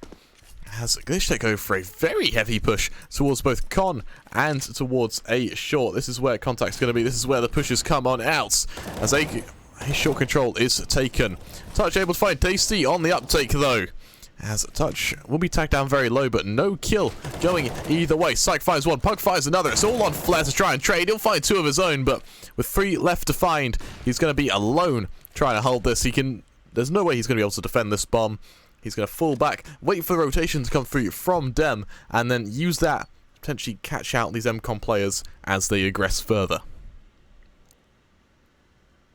Yeah, and with the man deficit for the Primis side, it means that mCon will have a slight advantage. HP is arguably 100 in their favour, but that can be quickly turned around, especially like that as Demkalai with such a crisp headshot. He shuts down Zynex, and that man advantage is quickly been eradicated from this one, as looks to be Primis are really hungry for their 12th, as it'll be Touch and Pug facing against Demkalai and Flare. 40 seconds left on the clock, so mCon will have to try and aggress quite quickly here. I feel like A is the best option considering their utility as well. It's probably the better of the 2 sites, as Glitchtech only have a Molotov and a Flashbang all on Demkalai. So I feel like in this round, with 20 seconds left, mCon need to be very, very speedy with their take. And here we go. The smoke and the Molotov to follow. They will get this bomb plant. Pug actually planting for reverse default, which could be problematic for the Primis side. Yep, absolutely could be. That smoke goes down. They're going to look to just fall back towards long, kind of hover around that kind of SWAT area, not committing too heavily to a push, potentially towards bank. Instead, they wait for the aggression to come from Glitchtech. That's a nice little lead. Unfortunately, it's a little bit too late. As Touch holds for the initial burst of aggression, that molly goes down. It's going to make it very hard to stick this defuse. As the first player taps it, the push comes forward, and Demkolai finds one Touch there. Now the lone player as time ticks on down. Unfortunately, there's no time left. Flare, he'll be able to win the clutch in terms of players. Not in terms of rounds. That bomb goes off. Flare, he'll just about be able to make it, falling to 4 HP, but mCon, by the hair well, by a hair's breadth, are going to be able to make it 10. Glitchtech are still in the lead, but for how much longer? They've had a very, very weak CT side. We'll have to see if they're able to just scrape it over the line. Yeah, and with this momentum, I feel like Glitchtech are going to be in a bit of a problem now, as heading into round 22 with a 1-round deficit, the Eagles aren't exactly going to provide the best of solutions to their problems. As I mean, mCon, they did do it themselves, but you know, I feel like it's a completely different story. The 1-for-1 trade there, Psych is going to get dropped by Affix, but this push might just come in. Touch lines up one with the AWP. He's given room to back off as well, as the remaining mCon players will try and find their way out onto this B bomb site. Demkalai with a lovely headshot there, shutting down Zynex, but the bomb...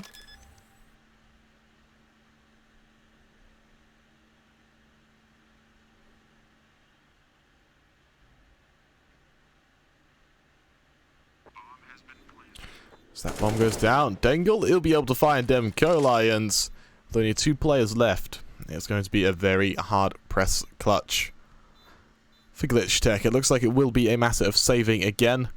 Oh, from the looks of it, the stream was still running when the server went down there, so it wasn't actually me who timed out. As, again, that clock kicks down, we're going to see Pulsar and Flare saving. So that bomb goes off. mCon Academy, they're going to tie up 11-11. I mean, yeah, quite the round. And finally, we'll see the buy, or the pause rather, come out for Primis. I feel like that's the most necessary thing to be doing right now. They're in a problem where, you know, it's quite a serious issue when you've lost so many rounds in a row. They need to consider the problems that they've run into and the problems that they might just encounter heading into these next few rounds. But they've opted for the double AWP setup, so maybe that might just be the stroke of luck that they need here. Heading into round 23, it's 11-11, and it's going to get very, very close now heading into the last few steps of this game.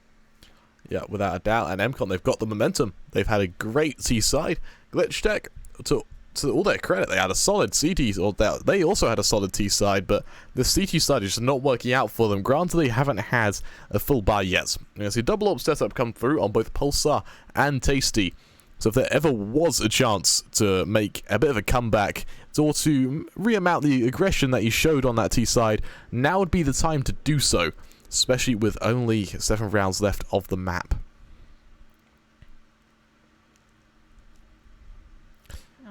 I feel like, sorry, I didn't mean to cut you off there, but I feel like That's okay. This is going to be quite a serious issue now. Glitchtech Primis, I feel like they need to win this round. If they don't win this round, I feel like this is going to definitely go to map number 3. Because, you can only hope that Primis, you know, they've shown such potential so far that, you know, they might be able to bounce back. But mCon, immediate short control on this B bomb site as well will be quite problematic for the Primis side, as FX will know that the door's open. He'll be able to give that info across, but they don't exactly know if they've gone out yet. It might have just been the grenade to open it. It might have been anything, really. As the clock will wind down, mCon still playing for control, as no gunshots have been fired in this round at least. As Pulsar, he'll get boosted up and he'll find the first shot. It's a lovely opener for him, and Primis, they might have just found themselves their gateway back into this game. Yeah, you're absolutely right. This was their chance to find some aggression. It was their chance to kind of mount a bit of an offensive. And now that they've kind of shut down that presence towards B, the water, there is still someone there. But it's going to be very hard for Poke to push on out, having to constantly worry about that player above him. As mCon, yeah, still have players outside Monster. The push could come through, and Pulsar is actually rotated away, so this could be some very poor timing. There's 35 seconds left on that clock. Time is ticking, and they're just going to shift on out. It will be on Demkolai to take that early point of contact. So players make their way forward. The molly goes down. He sees the players coming. And Pulsar, he realizes he's been had. Make his way back up towards heaven to join Tasty, who's ringing out shots forward, finding Zynex's head. Turns attention back towards the other side of Pillar. Touch, able to trade. The swing comes forward. Bug finding Demkolai, turning back around, finding Pulsar as well. 9 seconds left. The plant goes down. 3 versus 2 now, and Glitchtech collapsed. Touch being taken down by Aphex. The push could come through yet still, as Flare diving down from heaven, realizing he needs to move quick. As Pug is found, Psych is spotted. Apex on low HP is going to have a very rough time trying to defend against this. Yeah, 1 versus 2. Psych does have a lot of HP in his name, though, and oh my word, did he just line them both up? Flare and Apex both run right into the AK spray, and mCon, they make it 12. Primis, they're at 11, and their CT side is starting to crumble. This might just go the distance. This might just go to map 3, as Primis will be desperately trying to find their way back into this one. Yeah, without a doubt, it is looking so difficult for Primis right now. They're going to be buying down to just 2k round the board. Pulsar able to hold on to an M4, but it's just going to be Deagles to support him. There's hardly any utility as well. And mCon, they're starting to feel confident as well. We see some early aggression towards Long being punished as Touch finds the M4.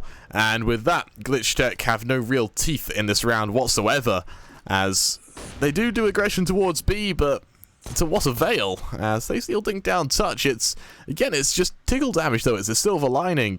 Glitchtech, they need some solid kills and some solid rounds, and it's just not going in their way. Yeah, I mean, Glitchtech, they only have 2 players left. It's a lovely shot from far, but I feel like at this point, it's all she wrote for this round. Zynex and Psych will find 1 apiece, and mCon will make it 13. It's been quite the spectacle so far, as Glitchtech now slipping 2-round deficit in their name now, as round 25 will be the turning point. I feel like if Primis don't win this, it's all over. I feel like this is their last resort to try and get back into this game. Yeah, it is literally going to be a Hail Mary from Glitchtech to just try and find something. Looks like short control's going to come on through, so finally we'll see some aggression. Damn, Kolai leading the charge, fighting Dengle. Zynex is there, the trade goes either way. Zynex almost making it 2 there as Pulsar just backs on off, 30 HP remaining. Needs go either way, but Zynex with just 5 HP will survive a little bit longer. mCon now just shifting on forward, establishing connector control as well, kind of hovering towards Party, as now that Glitchtech have kind of shown some aggression. They've got that they almost had that man advantage. They had that kind of standard HP advantage as well. mCon, they're slowing down a little bit. They're being a bit more methodical with their pushes, as looks like some aggression will be shown towards A. Tasty aggression at the peak at the wrong moment could spell the end for him right now. As with 50 seconds left, mCon, they do kind of hover around this default, not coming anywhere just yet though. As I say that, Touch, he goes down to 1 HP. A well-placed nade from Glitchtech could spell the end to 2 of their players, as they're on 5 and 1 HP, but unfortunately, even with the HP, it's still enough to kill. 30 seconds left now. The push set up towards B. Flare, he's holding firm. Can he find these remaining players? As the set piece goes out, the push to follow Flare. He needs to go huge right now. As the players start barreling towards him, he'll find 1. He'll not quite find the second, but Apex finds the second for him. As contact goes either way, Apex finds 1 more. It's all on Psych. He takes down 1, 2 left to find, and 12 seconds to do so. As Pulsar swings wide, Pulsar takes him down. And Glitchtech, they're going to make it 12. mCon Academy, with just 1 round separating them now. Yeah, I mean, that was desperately needed for the Glitchtech Primis side, and luckily they do so quite the round for them to do it in as well. And they really needed that round heading into round 26. It's going to be Primis in a 1-round deficit, but Touch, he's able to find the opener. It's a crisp headshot with the AWP, putting Pulsar down, as he'll now be the man up for mCon once more. They might just be able to make it 14 as they hurl themselves towards this B-bomb site. Zynex to find the opener, nearly a second. Flare VFX is able to get away with 90 points of health to his name, but Psych, with some lightning fast reaction, takes him down, and it's the double AWP setup for the Primis side against 4. Will it happen? Honestly, I want to see these guys save. I don't want to see them try and risk these AWPs on heroics, as we've seen how well AWP aggression works for Glitchtech. 9 times out of 10 they're winning that dual bar this round, where Touch was able to hit a very nice shot. Steve's trying to get away. He will be able to, but it's close. And honestly, looking at the economy as well for Glitchtech, they're not going to have anything else around these guns. So these AWPs, these long-range duels, able to get a kill, fall back, get another kill. It works perfectly with the poor buy that's going to be supporting it. Yeah, I feel like now mCon are really on the front foot. They're able to do exactly what they want in this game, as Primis will call one more timeout just to consider what their options are. And I feel like this could very well go to overtime if they do it right. They're going to have a couple of SMGs, probably one M4, and then... Oh, wow, they can... I forgot that, you know, Aphex and Tasty Fart do exist, so it'll be double AWP, M4, and I'm guessing MP9s on these last two remaining players who might see a UMP buy, but other than that, I feel like if they were to play these close angles, in fact, there is an M4, so it's a double M4, double AWP, one MP9. If Primis are to pick up this round, this could very well go to overtime. I feel like, though, that this might just be a problem for them. As the MP9, it is good at close range, but will Flair be able to pick up some frags? They might just have to go for this short aggression here, in which case we might see Primis pull one out of the bag, but mCon, they're looking too strong right now, and if I had to put my money on someone, I think mCon will take this, and I think we'll see a map 3 here. Yep, without a doubt. We're going to see a kind of standard buy all around. I like this force buy from Glitchtech. They want to keep mCon off of match points, but honestly, you hit the nail on the head. It's going to be a matter of can these AWPs find the openings. I think, I assume there's going to be a gun on the floor for him, as mCon, 2 rounds in the lead, they have the momentum, and I just can't see Glitchtech shattering it. They've been so convincing on their takes, it's really looking so positive for them. However, Glitchtech, they've done heroics in the past. Let's see them do it again, as they do set themselves up for a fairly passive hold. That being said, kind of hovering towards these sites, not pressing anywhere just yet. I suspect that's a boost as well, coming out towards Sure, as Pulsar goes up with this AWP. Potentially an early kill, and another boost will go down towards the ace sites of both. I believe that is Tasty looking towards toilets. Set piece goes out. mCon taking short control. The boost drops on down. We'll have to see just how well it works for them. Oh, And well, that wow. answers that. Pulsar is going to take down Zynex, and there's no trade, and this is the power of these AWPs. The jumping plays are so good. The spots out and everything that just works out in Primis' favour. Pulsar able to find first blood in this round, as it will be quite the predicament to mCon as of right now. It's going to be a huge problem, but I feel like if there was someone to do it, it would be mCon. You know, they've managed to do it many times before, so not saying they can't do it again, but you can only hope for the Primis side that we might just see in overtime, and you know, it might just be the Cinderella story that we've been looking for. Nonetheless, though, Psych will be trying to hold these players towards A, and by the looks of things, he's done a great job in doing so. It'll be the double boost towards A, though, that might be problematic, as Tasty Fart will fire off an AWP shot. Touch, though, with the quick frag. It's Psych to drop one towards B as well, and Dengle finds one, and by the looks of things, Glitchtech have problems. It is Flair to find one with the MP9 and retrieve the AK as things go level back into a 2 versus 2, but with the utility being minimal and Touch will hear the play up. It'll be mCon to pick up 15. Primis, they drop one more round, and by the looks of things, this is going to map 3. Yeah, it is really going to be a... It is going to be a really, really tough push for Glitchtech now. As a poor buy, another timeout comes through. Gives them to figure out what to do next. Again, if you're in the position of Glitchtech, it's not a matter of your setups that aren't working. It's just the confidence and the momentum that mCon have to just swing wide on corners, to go onto sites, no matter what the stack is, with the kind of confidence to know that they'll take it regardless. Glitchtech, they can turn this around. They can bring this to overtime, and they can take it. They just need to find a way to shatter that momentum. I know timeouts are probably a good way to at least try and stop it. We'll have to see if they're able to do it any much further.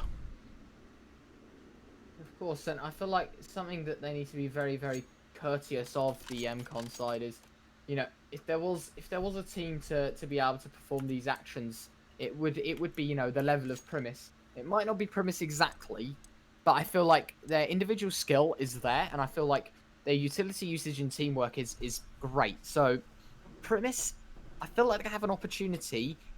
But of course, they need to win every round from here on out. So Yep. they you know, it's an upside and a downside to it all as we head into what could be the last round of map number 2, as mCon sturdily hold their ground at 15. Primis with such a good start, 8-1, may I remind you. And they are now down 15 to 12. As Primis will be clawing for dear life, trying to get their head back into this game as we head into round number 28. Again, it's going to be B aggression coming through from Glitchtech. They take short, and there's no response. Pug aggressing into connector. He'll find one. Aphex a bit slow on that trade there, but he is able to eventually find it as Pug will fall. Trying to get out of contact made, but mCon, they're being very passive. Flare will find Psych on the re-aggression, and this is just what Glitchtech need. They're being very, very careful with finding that man advantage, and they need to be careful at holding it. Pulsar is going to look to upgrade that MP9 to an M4, but there's players coming out from Monster. Might get shot from behind, and there it is. Dengle leading the charge. Can Flare hold these three players making their way forward? Dengle gets taken down. Two more to find. Flare just surviving right now is all he needs to do. Minute left on the clock. Where are mCon, or mCon, sorry, going to go? I feel like this B bomb site could be useful. The double Molotov to flash these players, or to flush these players out of toxic barrels and maybe water respectively, but they've got to be cautious of Flare, and he might just be able to find another one as Zynex back's turned, and it'll all be touch to try and find three. He's able to find one, but with 35 seconds left, it is going to be problematic as he'll head on towards long, slowly trying to play for the round. As with 20 seconds left, though, time is going to be dawning on him. He'll try and make his way on forward. Aphex, though, with the AWP shot heard, the bomb plant will go down as Aphex will swing wide, and it will be Glitchtech Primis to make it 13. mCon, they're at 15. They've got chances. They just need to convert now. Yeah, and that is Glitchtech pulling themselves forward. mCon as well. They're going to be investing into this time and time again. And unfortunately for them, if they lose this, they're actually going to have a really bad economy going into the last round. So Glitchtech, they're not out of the woods yet either. They are on an MP9 on Flare, a FAMAS on Aphex, but neither are mCon, whose economy will only really last them this round.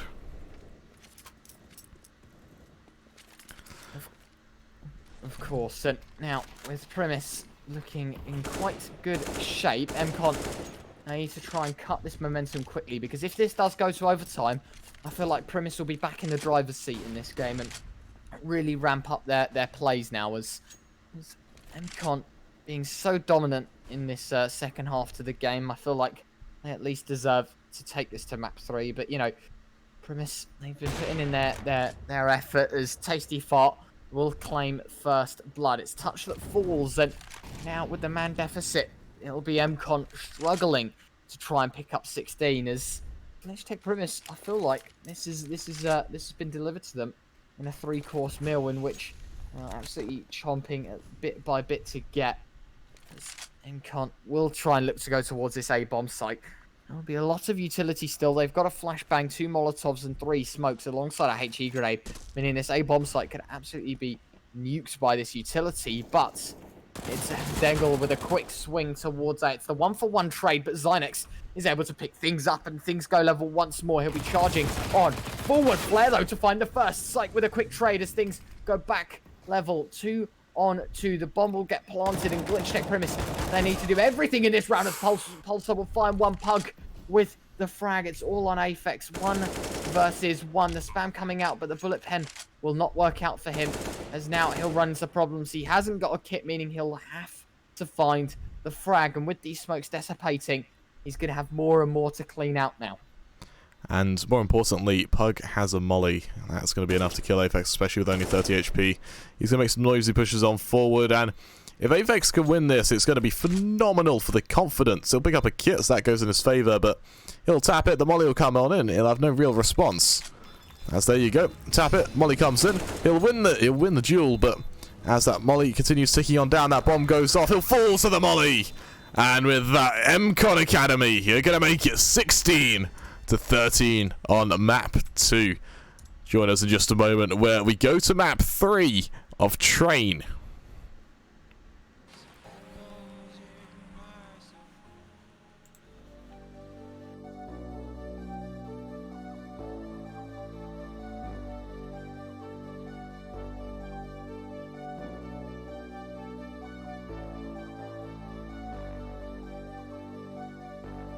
Fill me out with your your smile. Like the sunshine brings the light.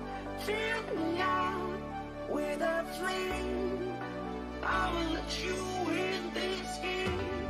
Take me out when I'm down. 'Cause with you I'm safe and sound. Safe and sound. Safe and sound. Safe and sound. Safe and sound. Safe and sound. Safe and sound. Safe and sound.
We lose ourselves in the spirit of things. We lose our sight when we put our trust in things of this material world, of things that fade away.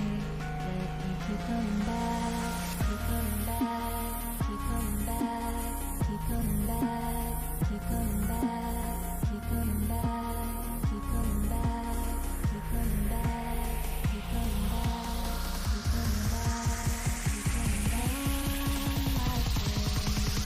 of things we know.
We are dreaming in the dark. We are not.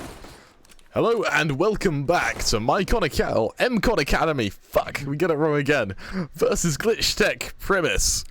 mCon Academy going to be standing on that CT side of train. A very standard pissed round. Dangle with that kit as the push comes back around. Aphex finally won. Demcolo fighting his seconds as the push comes back towards this deep push actually towards B as Aphex finds yet another. Dem fighting one more.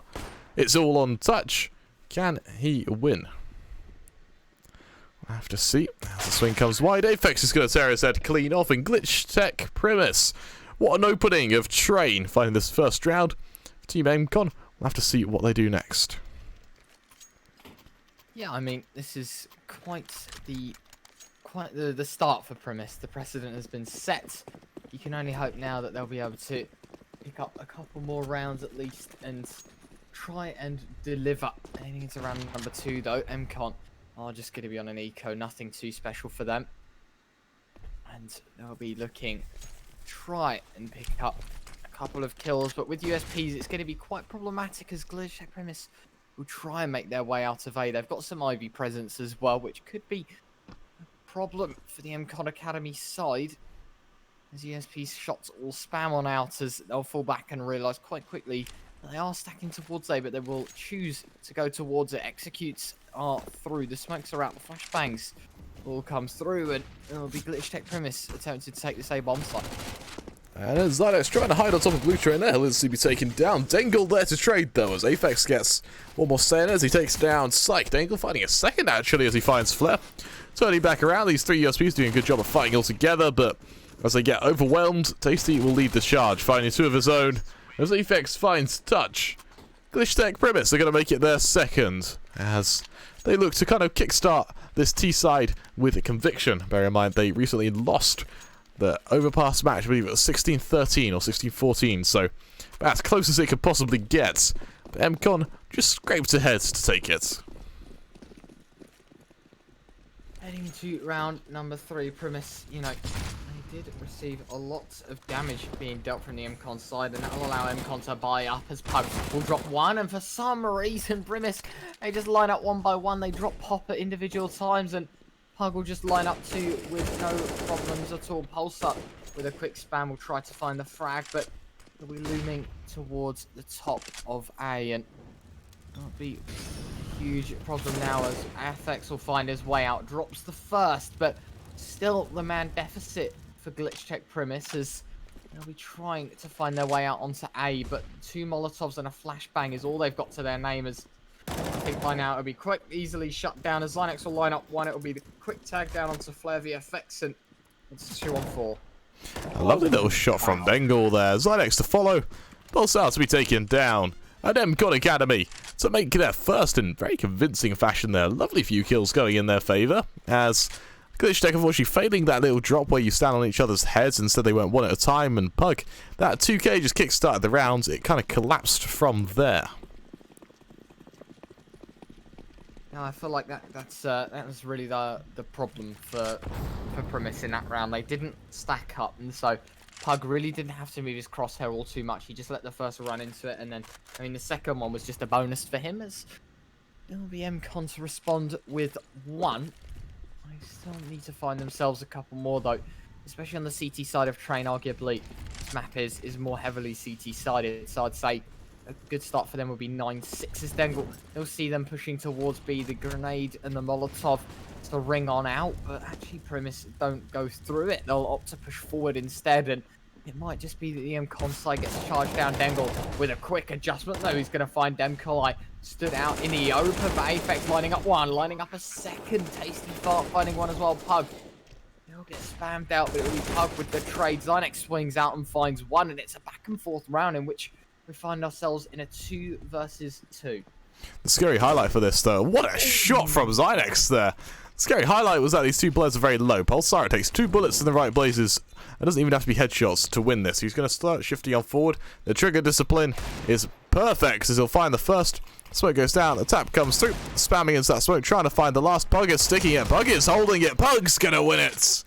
As mCon, they'll make it their second. As Glitchtech Primis, they were so close to taking that. Unfortunately, they couldn't quite scrape through. Instead, we're going to see a fairly poor buy come out now. Just going to be Deagles and the odd pistol round the board. Whereas mCon look to build some economy just that bit further.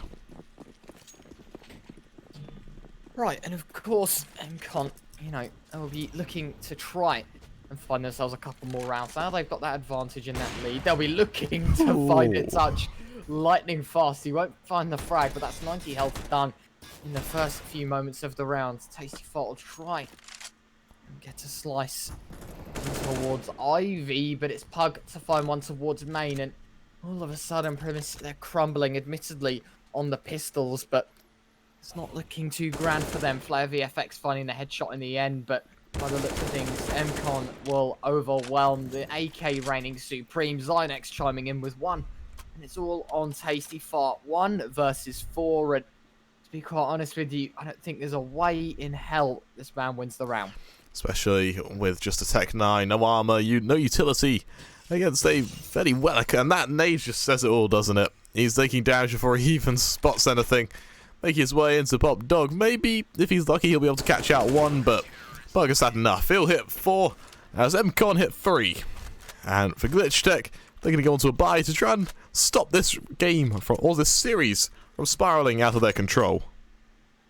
Right, of course, and I'll thank everyone in chat briefly for tuning in for map number 3. I see a couple of you in chat, a couple of old players, a couple of new ones as well. We appreciate it all. Make sure to follow us. I see Pap, Vex, you know, big names. So thank you everyone for tuning in so far. I mean, it's been quite an interesting best of 3. We saw Primis, you know, take map 1 on Nuke in quite a dominating style, and you know, map 2 we saw Primis with a great start, and it crumbled. They fell on their CT side, and it's caused problems as it's been all on map 3 now. As it'll be quite a silent start for Primis. Not really too much control gained, as we'll be looking to eye up this A bomb site. The Pop Dog noises are being made. No one's exactly dropped, but at least they'll know presence is there now. As it'll be mCon slowly moving their way around, try to find the opening frag, and it might just be on touch here towards main. The AWP in his hands, as it won't, as Pulsar will fall back, but 50 seconds, and Glitchtech don't really have all too much of map control right now. They have Pop Dog finally. They have no presence in Ivy, and their B is not looking too great, as they'll have to reallocate themselves towards this A bomb site, and with 40 seconds left, it's going to be problem psych. is the main one as he just drops the bomb. Pug with lovely taps. Oh my word, this man is on fire as he takes 2 with crisp headshots. He'll be looking for number 3 as mCon walks right into his crosshair. Maybe even a 4th. Touch will take it, but mCon, they deliver and they make it 4-2. And the scariest part about that was it was convincing for mCon. mCon, they've only got to invest, what, about, at a ballpark, about 5-6k total to go into this round.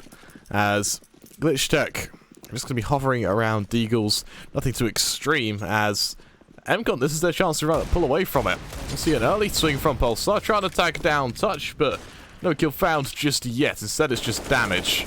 On the topic of damage, Pug's going to find Aphex. The man's had a perfect couple of games so far. Can he maintain that confidence and that momentum going into a third? From the looks of it, he can. He's already going, I think he's 12-4 right now. Just a couple of rounds. Looking 12-2 even. Pulsar finds Psych from behind, as Pug finds his 13th, on for the 14th as well, if Pulsar aggressors at the wrong moments.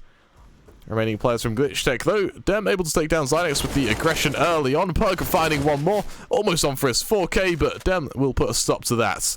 It's Touch and Dengle now, 2 versus 2. Dem, Colai and Flare going to set themselves up for a standard push towards A. Flare needs to rotate back around to get that bomb. I'll have to see just what Dem Colai can do with the saved M4, this picked up M4. Yeah, I mean, it might be a little bit of a tricky situation for them to be in, but I feel like as of right now, it's quite under control for the mCon side. Admittedly, the HP isn't in their favour, but they've got the armor advantage, they've got the utility advantage. It's just a matter of how Primis want to respond, as they'll shift on forward towards the old bomb here, as they'll make their way onto this A bomb site. Dengle is towards Connector. He'll be the first point of contact. He'll hear the shot go off. It'll ring on out as it'll whistle past Flare. He'll try to get the bomb plant. It's quickly denied as Touch will swing wide, but he's able to find the frag. And now the AWP's in his hands. It becomes very, very tricky for Dengle as he'll make his way towards Ivy. He'll be able to catch the Flare player out, though. That's the AWP dropped, and it's all on Demkolai. The bomb isn't in his favour, as well, as he'll rattle off the flashbang as Demkolai. He'll swing wide at the right time. The eco, it comes on out as Primis still claim their 3rd. Yeah, without a doubt. Without a doubt. As Glitchtech, they make it 3, and for Glitchtech, this is their chance to kind of pull ahead and get a few more rounds, potentially go a bit further into the leaders, or take the lead even, as mCon, they've brought down to 0. They're not going to be able to invest if they lose this, and that's kind of the size of momentum that Glitchtech are going to look for. Touch going for aggressive push into Pop Dog. He'll find one Aphex there to trade. Glitchtech, they just kind of hold this passive setup. Tasty wary for some Ivy aggression. The odd flash will keep any aggressors at bay. Zynex doesn't want to push just yet, wary of players being there. Instead, it looks like Glitchtech are going to favour this B site. Moving their way forward, the lone player from mCon to defend against this will be Dengle. The mantle of responsibility landing firmly on his shoulders, as he'll have 4 Glitchtech players to find. I mean, a 1-for-1 trade can be quite good, but Primis, I think, will benefit more and more from it, as they'll be looking to line up their smokes and molotovs on this B bomb site. Dengle will be tested once more. The molotov to deny the push, but they do not care. Tasty Fart runs right on through it, but they haven't cleared the angle, and that's the start of their problems as Pulsar falls, and Aphex doesn't even turn around to find the frag. He's the last man left against 4. He'll find the first, swings wide, but Psych is there for the frag. It's 5 for mCon, 3 for Primis, and it's looking quite good for the mCon side. Yeah, and unfortunately for Glitchtech, they can only really justify an investment into this round, potentially next as well. They choose not to risk it. Instead, it will be Deagles round the house as they hold on to what they have going forward.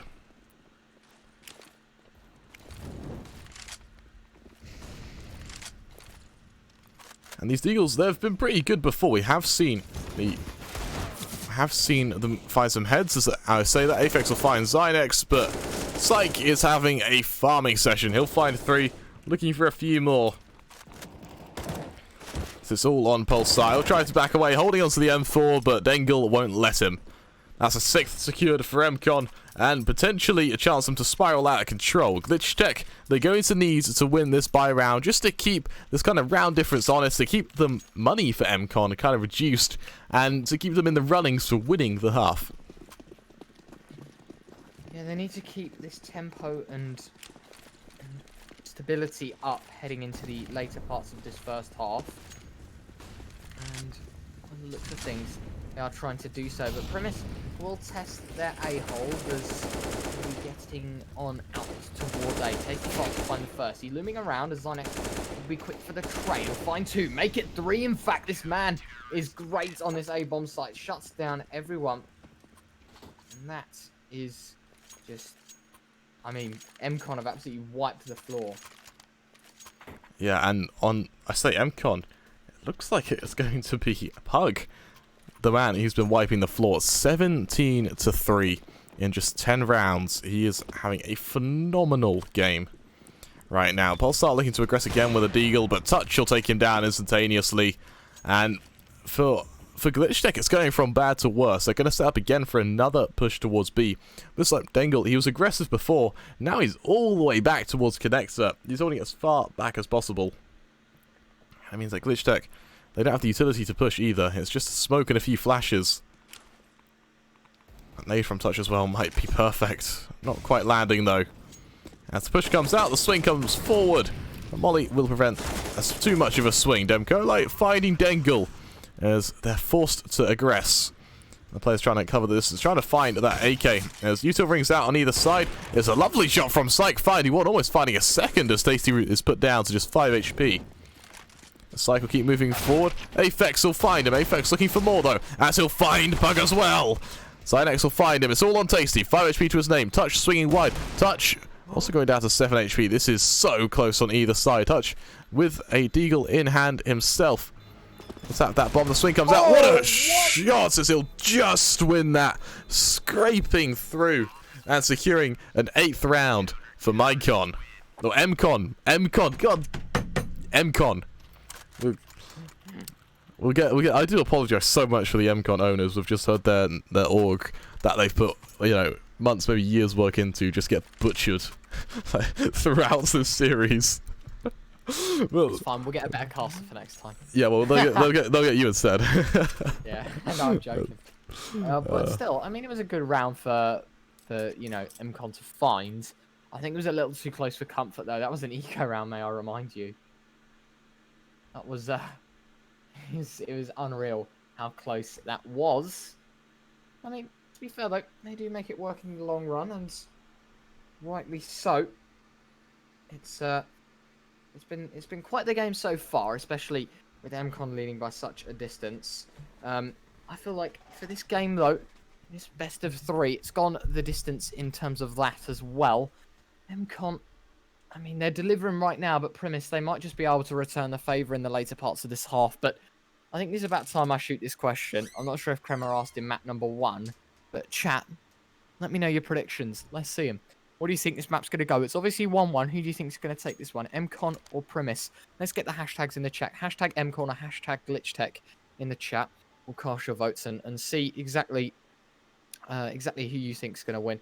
So you can drop the score predictions in as well on the end of that. But I'll get those counted up and we'll see what happens at the end of it as we kick things off. Round number 12. That will be mCon leading 8-3. Glitchtech are going to try and respond with a round of their own, but Flare has immediately been tagged down. It's a lovely first shot, but the Molotov to finish the job as Touch will find the opener, but Apex has found it all the way out onto B. He's able to take down one. The drop down as well will prevent the AWP of Touch dropping down and through with the frag, as it'll be Primis that find themselves in a man advantage finally, and the retake from mCon is on. They'll need to find the frags, and with great succession here as Apex sitting close to the smoke might be problematic for a player heading out for his Touch. In fact, just shoots Zynex through the smoke. I don't know what just happened there. As Flare will BM it with the nice shot, but by the looks of things, mCon will be quick to be removed from this round. Apex flashed, and it'll all fall on Psych in a 1 versus 3. The tap down from Demkalai comes in, and It'll be Glitchtech Primis that find themselves their 4th.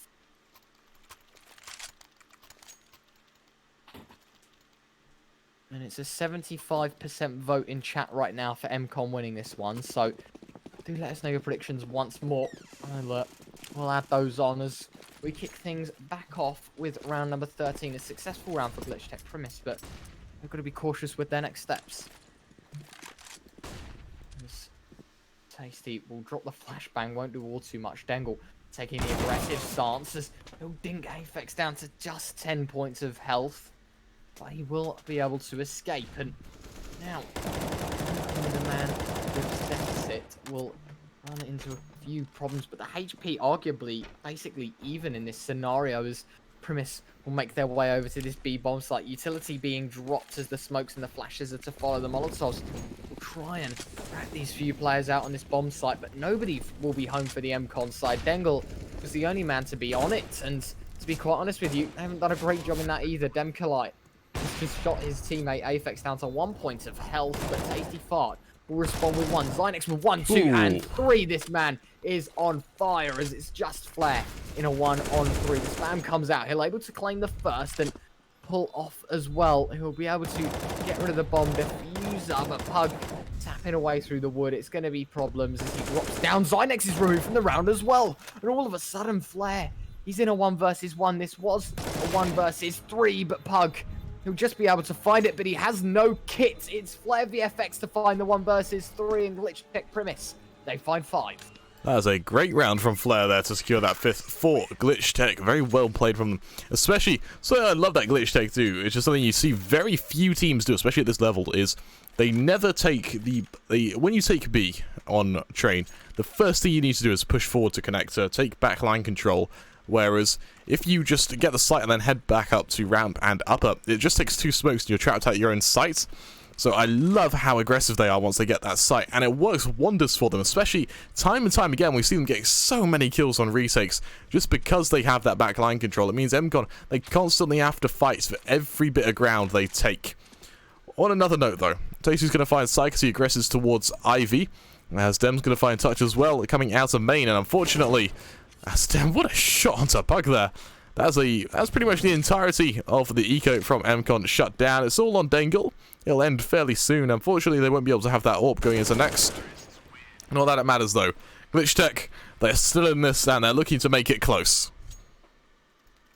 Yeah, mCon will call a timeout now. Rightly so as well, as it will be their timeout to be called. And I believe that this is quite a smart move from them. Of course, the second one this game as of right now, and I feel like if I was mCon right now, I'd definitely be looking into getting this last round on the board. I feel like a 9-6 half is what is definitely something you can work with. Their T half might be very much stronger than their CT, in which case Primis will be in a world full of hurt. But I feel like Primis at the same time, last season, of course, before they joined Glitchtech, we saw, you know, quite a great performance from them. Made it all the way to the finals, if I'm correct, in which they were knocked out by Glitchtech's main team. So, you know, they've got some flair in them. We know that these guys are returning favourites. One of arguably 3. Who would you say the other 2 are? I would say, now in the groups where we saw Glitchtech lose to Instinct, I feel like Instinct are up there. And of course, you know, Glitchtech returning champions, looking for their 2nd season in a row.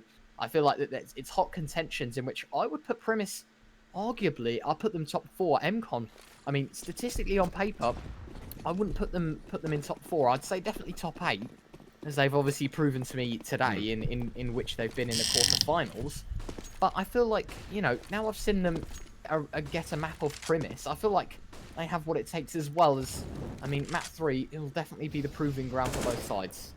Yeah, without a doubt. And Glitchtech, there's a chance to kind of maintain some momentum. Sight going to open up, finding one. Apex swinging wide, though. He's traded instantly by Dengle. Dengle finding one more, as Tasty's able to trade with that Tech 9, but it's still a man disadvantage for Glitchtech. Going forward as Psych, he'll make his way forward from back line. Dem's able to find one, but Psych will put an end to that. Tasty now, he's alone with very little HP with 2 players to find. Zynex from above will take him down. The half will end, and Glitchtech just 1 round away. Oh, sorry.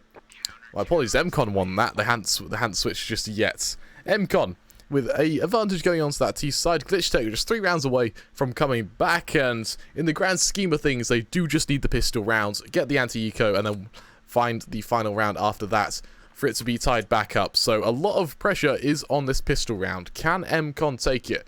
Going to that T side, we're going to see a fairly util heavy buy coming from them. 2 smokes, 3 flashes, whereas Glitchtech, they opt for the odd nade, the odd kit, and other than that, it's armor. They're going to be going for these aim duels.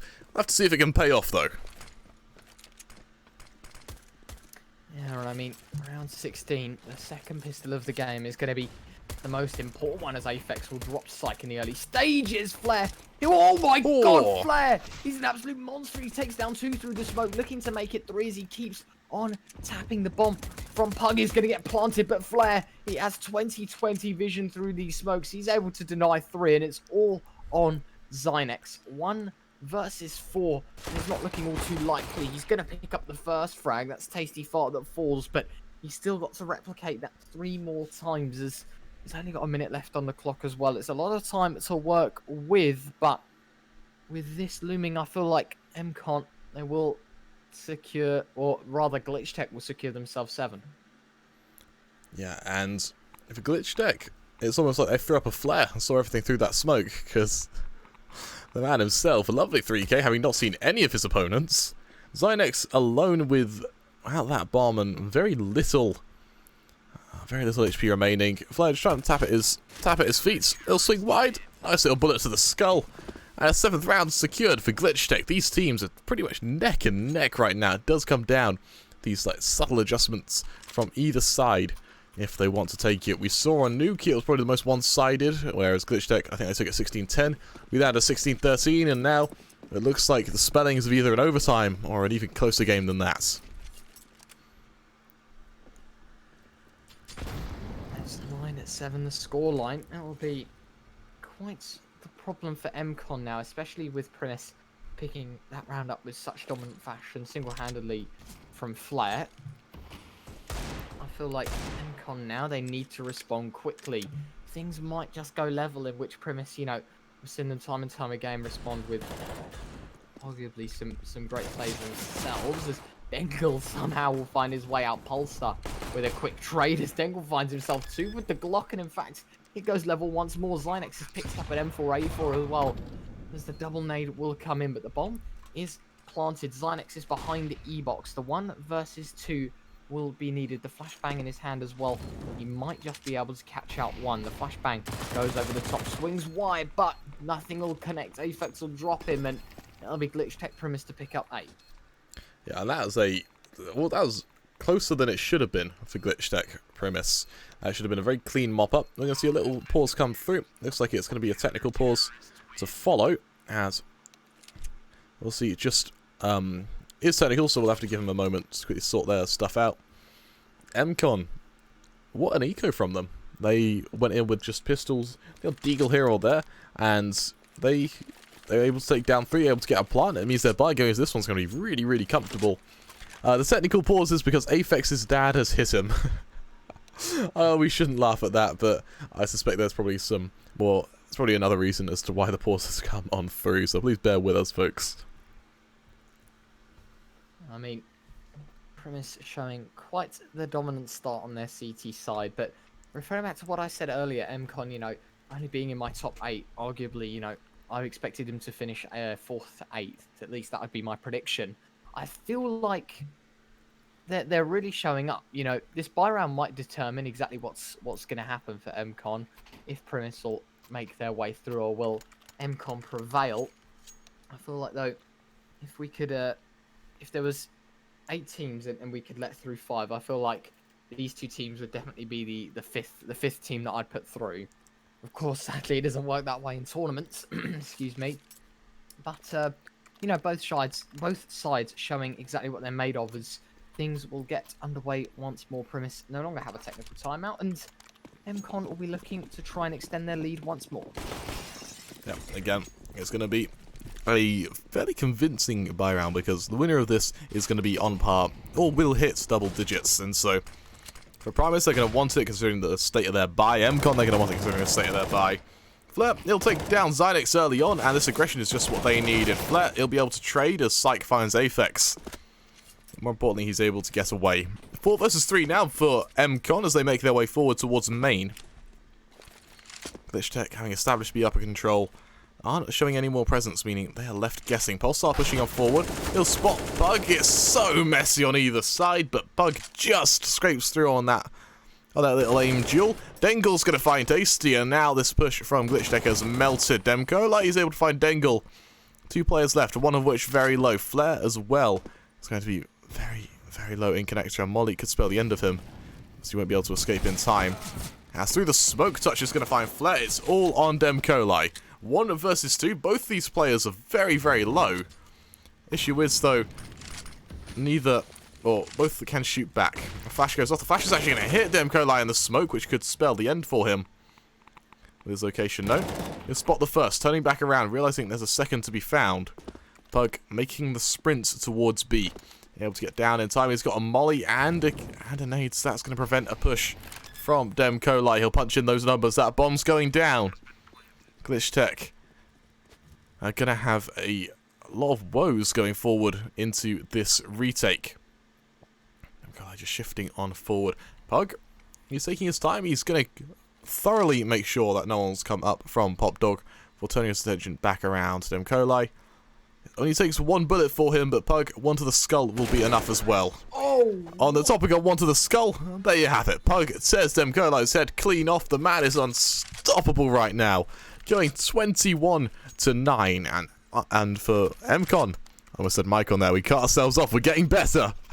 As mCon, with a 2-round lead now, are going to go a bit higher, and, you know, this is their first chance to have a bye against a reset Glitchtech economy. They've only got an M4, they've got the odds, they'll deagle here on that. That's a great nade by Pug as well.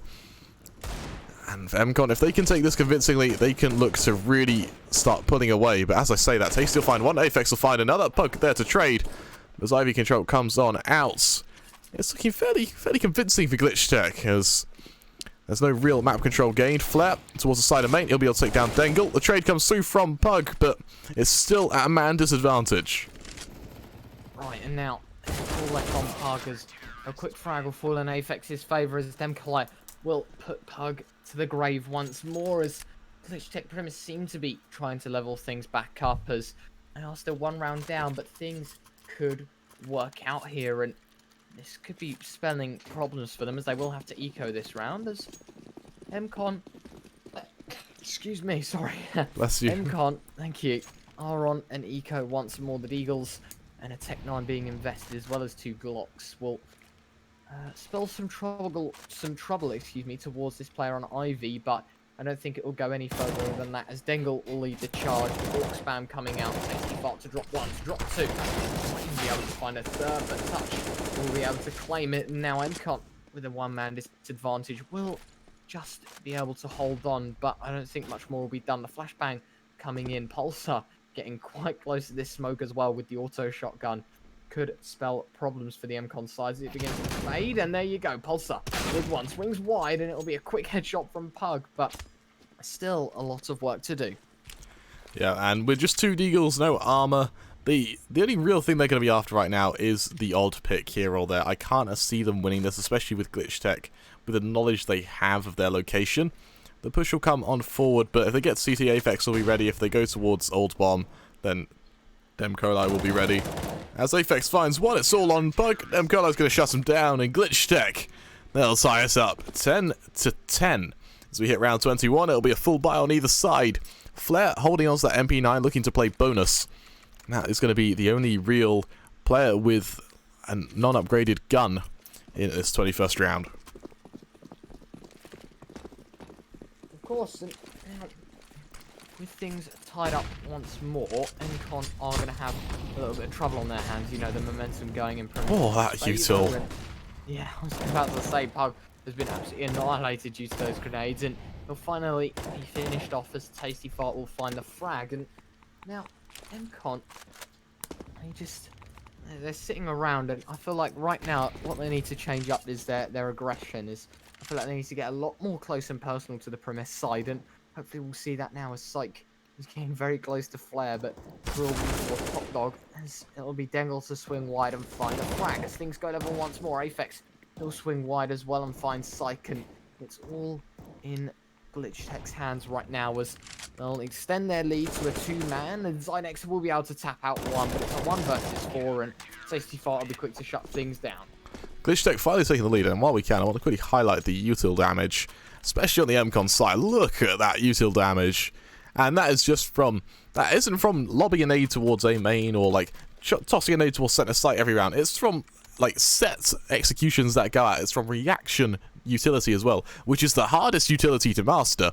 So really, really well played. Not just on the quality of the executions and the kills they're finding, that being Pug going 25 to 12 at this point, but the fact that they're able to constantly hit util, it means that the enemy's already half HP by the time they take these fights. It just works so well in their favor. On the topic of working well in their favour, let's turn our attention back to Glitchtech. They were looking fairly weak at the start of this game, but they're starting to come back into it very convincingly, that being with Aphex. We highlighted Pug going 25 to 12.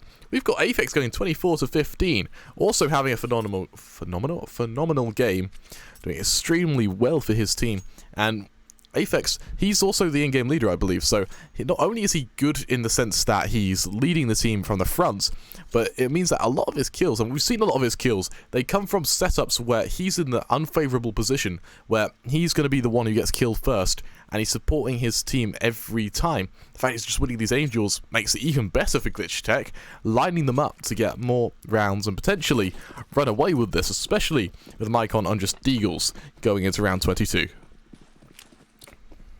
I mean, yeah, you couldn't have said it better, to be quite honest with you. You know, this Deagle Boy coming out from mCon might spell trouble, but then again, Primis, you know, might have an absolute mare as mCon will find their way out onto this A-bomb site. Tasty Fart to find the first, swing wide as he'll find 2, find the third. The headshots are coming all out. Heads are rolling as we plug. Oh my word, the collateral with the Desert Eagle lines up 2, and that's what I was talking about. Desert Eagles, they pack a punch. It's all on Demkalai, and Dengle, he'll let him walk right into his crosshair. mCon, they tie things up 11 to 11 as Pug.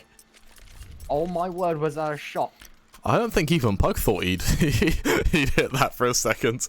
He turned his attention continuing to go towards connector there. But they've tied it up 11 to 11. Glitchtech really didn't expect to win that round, or to win that map. As we'll have to see what they can do from here with just pistols to their name. They're going again for aggressive B pushes, but Cynex is wary for it this time. He'll find 1, he'll find 2, and mCon, they're looking to pull on ahead, especially as Glitchtech, they've brought down to 0. Yeah, and that's going to be quite the problem for their economy, is mCon will find their way onto this B bomb site. The flashbangs will come out. Zynex will spot the player, but he's only good for a 1-for-1. Pulsar will be able to drop 1, but mCon, they have quite a few players to their name, and to be quite honest with you, this should be an easy round for them to make it 12, and doing quite well as of right now. They just need to keep their momentum up, and I mean, it's Glitchtech Primis that'll have to respond with their own. Yeah, without a doubt, and it looks like Nemkolai and Daisy are just going to be saving these guns. Daisy kind of hovering around Pop Dog, he might look to catch the odd AK off guard, but for mCon, this is a perfect B execution. They're going to be able to get this 12th round, and more importantly, they're going to build some economy behind this, because they've been able to hold on to so many guns. Bomb goes off, players survive. And let's check, the ball's in their court. Do they eco, or do they mount the aggression? They continue trying to put on that pressure, and do they force into this? I doubt they will, but if they do, it could spell problems for them. And actually, it will just be the odd bit of utility here or there. My heart can slow down a little bit. As mCon, they're going to line themselves up for a 13th. The question is, what will Glitchtech do come their buy round? Because if they buy it with mCon on 13, they lose it as 14. The eco makes it 15, and so they really won't have any other chance. They're running out of options right now. mCon maintaining this default, not coming anywhere just yet. Puck will find Aphex to open things out. A lovely little shot just tapping through that smoke. As Glitchtech, even though they have a main control, the fact it's known makes it very, very difficult. Yeah, and I'll give one last poll to the chat. One last discussion. Who do you think's going to win this game? Please type in chat hashtag Primis or hashtag mCon, all lowercase, and we'll get those tallied up and hopefully give you guys a little bit of a statistic there. As we'll see them start flooding in. Demon saying Astralis, nice. I reckon Astralis would win this. He makes a point. He makes a fair point. Yeah, I mean, I'd hope so, but I mean, mCon leading right now. Primis only have one vote compared to 3 for mCon. As Dengle going back to the server, line up 2, and it's all left on Demkolai and Tasty. Far at least Tasty will find 1 in return, but it might just be too little or too late. As Pug, It's 30 down, and yeah, it's quite the problem now. Demkolai, the last man against 4. We actually asked Tasty Fart in an interview earlier, why would you name yourself Tasty Fart? The answer was why not. So we actually have a reason, Alex. We actually have a an answer to you. I don't know why, but hey, let the man do his thing. On the topic of men doing their thing, Demko, he's going to be saving that M4, taking it into the buy round, understandably so, as he sits himself up towards B upper. Pressing himself up against that box, allowing mCon to just build their economy a bit further. Granted, mCon at this point, they could lose every round from here on out. They would still have enough economy to reinvest every single time. Yeah, I mean, look, right now mCon are in quite the, quite the advantage. 2 rounds to their name and a lot of economy to back them as well. I feel like is going to be spelling problems for the Primis side. I think they need to respond quite quickly though with some of the rounds hit. I mean, this is quite the predicament for Primis right now, but you can only hope that they'll take it further after great display in map 1 and the start of map 2. You'd hope that maybe we'd see an overtime in map 3. Yeah, without a doubt. Glitchtech, though, it's pretty much do or die for them at this point. They don't have much utility. The M4's and armor going to be ringing on out, trying to catch out the odd player. They spot that aggression from Zynex towards B upper, but he's just going to back on away. He's going to let Glitchtech burn that limited utility, as they can just throw fake after fake. That's the only molly that Glitchtech have as well on the defense, as they'll sit on back. The execution comes out towards A. The set piece goes out. The flashes to follow. The players go to the A site as Touch finds Demkolai. That's a lot of nade damage done either way, as Pulsar finds one, Tasty finds another. Zynex going to take down his teammate as well as Tasty, so 2 for 1, I guess. As Flair makes his way on forward, taking down Pug. It's all on Zynex. 1 versus 3.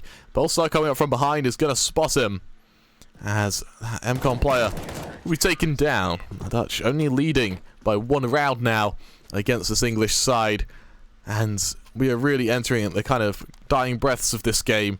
We're going to end on a bang or a fizzle, we'll have to see, as mCon reinvest fully. Glitchtech buying as best as they can. They are going to be able to scrape full utility, supporting their buy, as we'll see what mCon have in store for us. Yeah, Glitchtech, after winning that round, has put them in a better position, but economically, Pulsar the only man with some real money behind him. But mCon, with enough to reinvest in this round, could really show some interest for them. They need to win this round. Both sides do.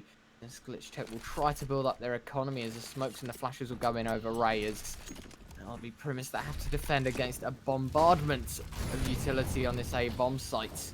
As it'll be sight to find one onto B. Dengle pushing through close, but Demkolai is able to find the frag. The 1 for 1 as Pulsar gets out of connector, uses that Molotov to his advantage, and now might just be able to find the frag as he lines up 1. It's Zynex to fall, and the bomb does get planted. It's a 1 or 2 versus 3, but it's all been turned on its head. Tasty Fart, the last man against 2, and he's able to do it. Things go level 13 to 13, and mCon are going to be in trouble.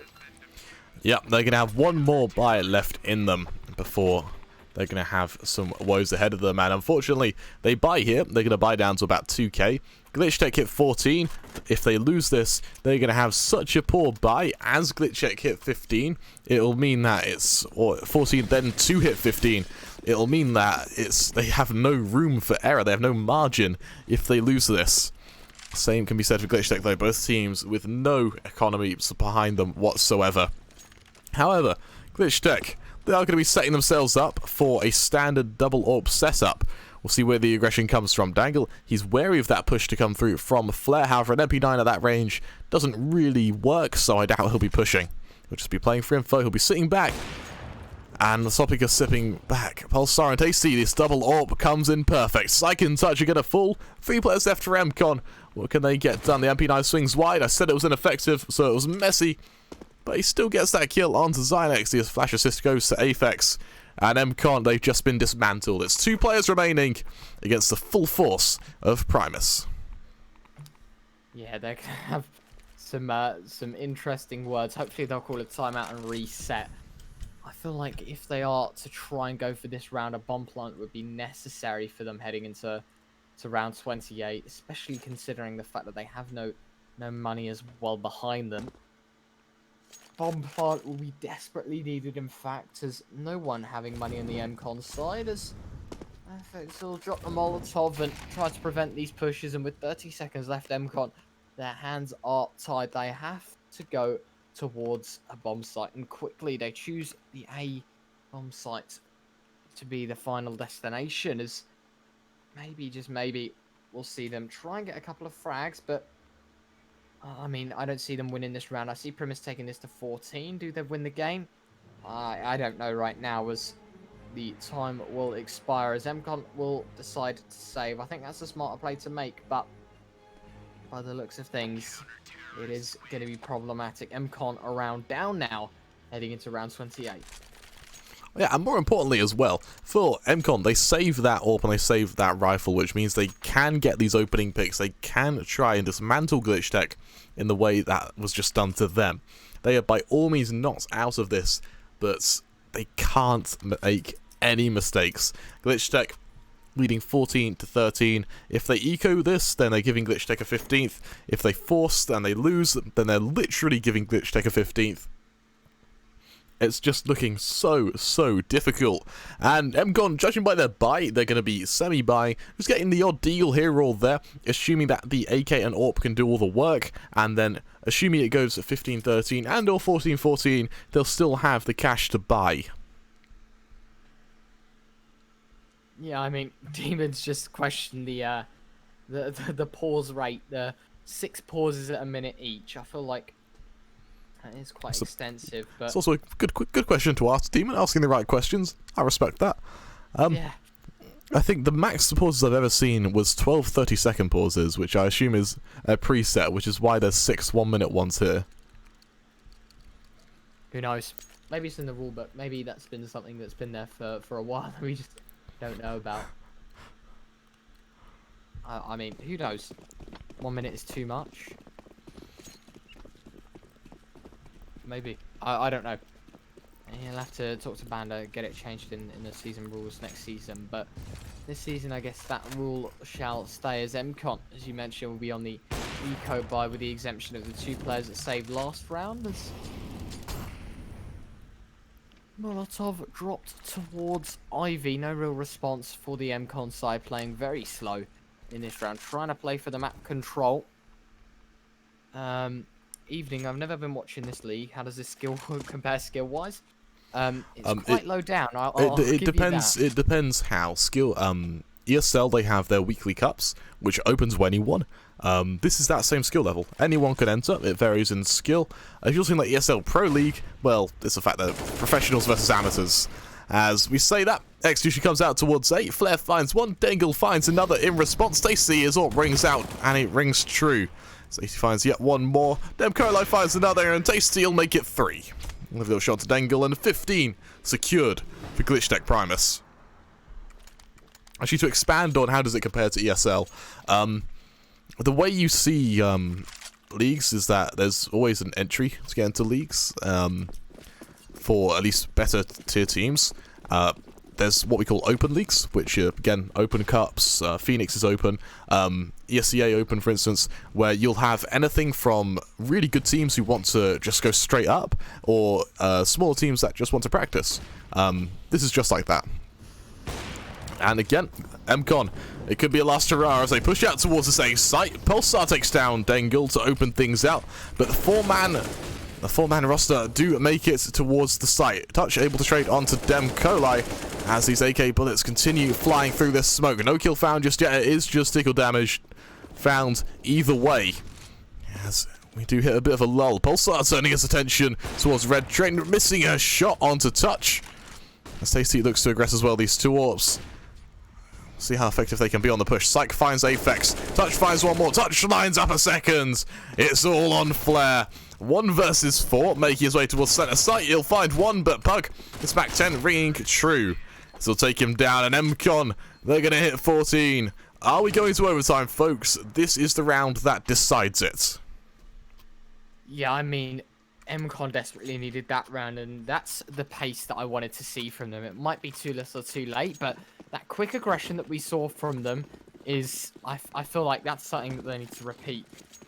If they go back and watch this VOD, mCon, I love you no matter the result, but I think the pace that they're taking in this game, and at least up until that point there, was quite problematic. You know, they played the slow game, Glitchtech just wound the time down, and then they just picked them off one by one.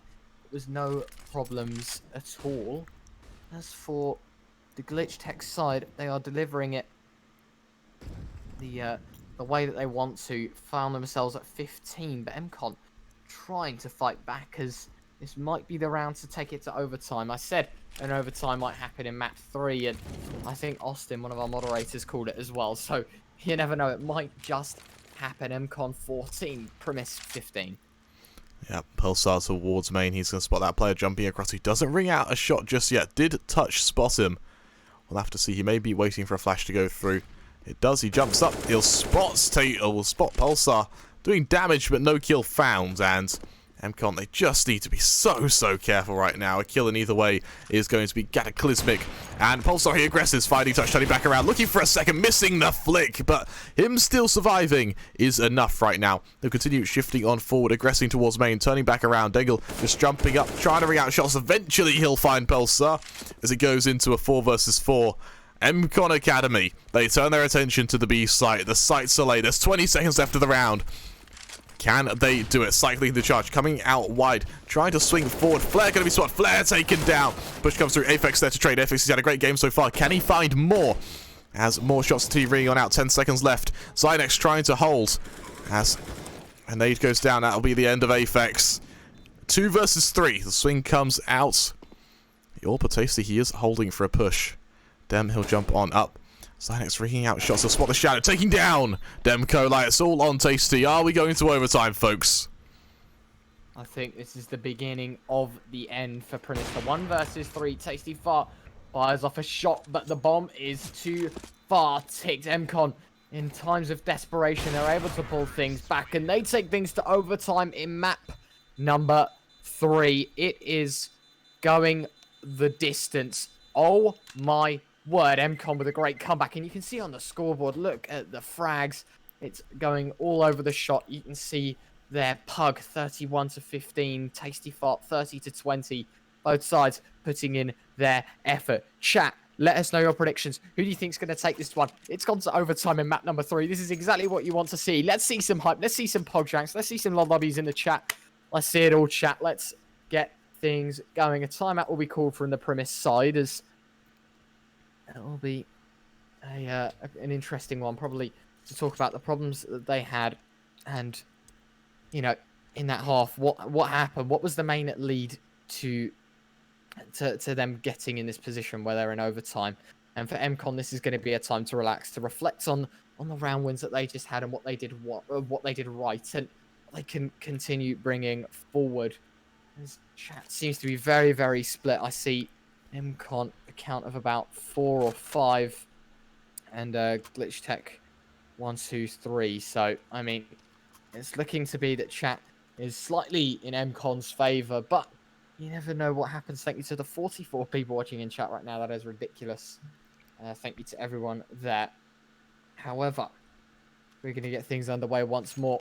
Thanks, chat, for letting us know your predictions. Do show some love to the players in the chat right now, and we'll kick things underway now. 15 to 15, mCon with quite the comeback to get it here. Will Primis be able to close things out, though? Or will mCon be able to come out and beat them here as we head into the first round of first overtime? Yep, and again, it's a full buy round the board. There are no expenses skipped right now. It's going to be a little nice stack towards a main. Unfortunately, mCon, they're wary for it. They're being a bit slow. They're being a bit passive. They don't want to commit just yet. As, again, Glitchtech, this time, though, it's going to be aggression from Tasty. Make his way towards Ivy. He could catch out these players early on. This pug will take a bit of damage to kick things off, but again, it is all quiet as mCon, now that a lot more's on the line, they are being a lot more passive. They're taking their time. They don't do these kind of rushes onto A, which works when they do them, but they are very risky as they'll retake A main. Nothing found just yet. It's only a single AWP as well to point out on Glitchtech. We saw a double AWP setup is kind of preferred by them, but they don't even risk it now as lineup goes through. The set piece goes out, but it's a fake for mCon. A real target is this B site. Touch is going to find Flare as he finds one of his own. Pulsar there to trade. And now the real attack comes through. Push comes on out. As Pulsar finds one. Pug there to trade. Unfortunately, that bomb will be delayed on the plant. Dengle punchy in those numbers. That bomb gets slapped on down. There's 40 seconds left of the round. Who will be the victor? Glitchtech with a one-man advantage. The flank comes through from Tasty. He's got two players to find. Can he do it? As far will pick up the first. Excuse me, I can't speak. And it's all left on Dengle in a 1 versus 3. He's going to drop down, miss the second shot, and quickly executed by the USPS. Demkalai will make Primis go to 16. But I mean, mCon, they still have an opportunity, still have a chance. With that bomb plant, their economy will be there. But Primis, I mean, they've set in stone their first round. They've just got to find 3 more now as mCon will try to claw back at this one. Yep, and it is just looking better and better for Glitchtech, all things considered. They've really started to build up some momentum, as I'm feeling a lot more confident for them. As Pulsar finds Touch early on, looking for the follow-up. There's no trade yet from mCon, which is going to be to their detriment as Pulsar. He's just going to get even more aggressive, looking for early A main control. He'll turn his attention back towards Popdog in a moment. Tasty will line up their shot towards Ivy. Just misses out, but holds the A key just in time as he will be able to escape the peak, the jaws of mCon towards Ivy, as it'll be the control trying to be gained. As mCon still the man disadvantage, but the utility arguably heavily in their favour. As you can see right now on the left and right hand side, there's only a couple of flashes of smoke and a molly on the Primis side, but quite the opposite for mCon. 2 players on full utility as Pug will start to throw his out. Tasty fart finds the first through the smoke. Pug is going to be there to follow up. The Zynex has found his way onto the B bomb site. It's a lovely execution as the first player falls. The Molotov will force Flare out as well, and Cycle find the frag. And all of a sudden, Glitchtech Primis have found themselves at level once more. Pulsars burned in the fire all the way down to 12 points of health, but Psych is alongside Pug as he's able to shut down one. Demkalite, the man to fall, and Glitchtech Primis, the man down now. And it'll be mCon looking to secure it and go level once more. And this is a really unorthodox plant as well from mCon. They've got complete control of the B sites. And Glitchtech, they've not really got any choice to go elsewhere. We'll see.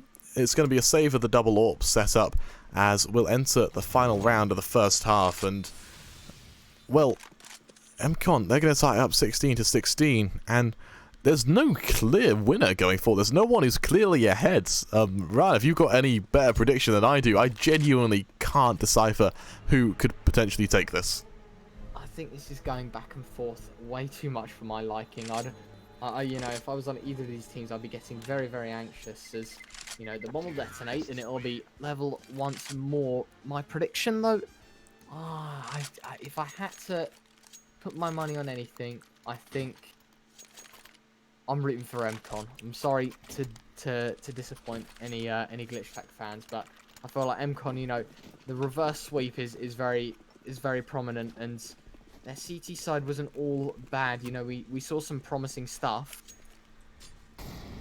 So maybe we'll see it as Touch will find the first, and maybe I've just cursed Glitchtech as mCon actually find themselves in the man advantage here, as Primis will be forced to fall on back. Tasty Fart on 50 points of health as well means that mCon Academy actually in a great position to find this last round of the first half. Well, you've said that you want mCon to win, or you think mCon going to win. I've got to stay with my boys at Glitchtech. I reckon Glitchtech can take this. They've been dominant on the first map. They had a great start to the second, and they're really waking up come overtime. Glitchtech, I know that there are fans out there for Glitchtech. It's not just mCon chat. I see you. I'm on your side. But unfortunately, though, as mCon, or unfortunately for Glitchtech fans, very fortunately for mCon, they've got a man advantage and an HP advantage. They're setting up for what could potentially be a bit of an A-take right now. Set piece goes out, players coming out of Pop Dog. The push comes through. Who can hold? Stengel leading the charge, finding mCon through the smoke, executing as Aphex times one. Zynex there to trade. 2 players left for Glitchtech. 1 player left for Glitchtech as Touch. He's really woken up now, finding a second onto Flare. And it's all on Tasty Farts, the lone member of Glitchtech. Open hands, he's got utility kits and hope as he'll enter this site with a spring in his step and a glint in his eye. That glint may just be his scope though, as he attempts to find these 4 players remaining for mCon, all of which spread out over this site.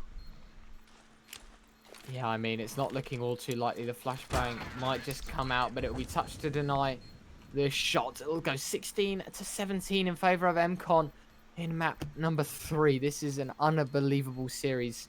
The chat has been amazing. Thank you to everyone that's that's helped out supporting your teams. I think now's the best time though. You got to show that support. Big up your team that you're supporting. As mCon, they are 1 round ahead, but there's no doubt about it that Glitchtech might just be able to pull this one back in the second half of first overtime. The AWP set up for both sides as mCon will be looking to try and secure this win. Primis holding on for dear hope, heading into the 4th round of first overtime.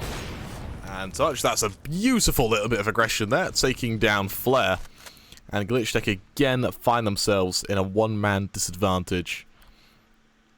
As we'll have to see just if they can pull themselves back into this, as they're spread out around the map, looking to see if there's any more aggression to be found. But honestly, mCon, even though they have this early advantage, they don't need to go any more aggressive. They're just going to tuck some util, keep Glitchtech at bay, but they don't need anything more than that.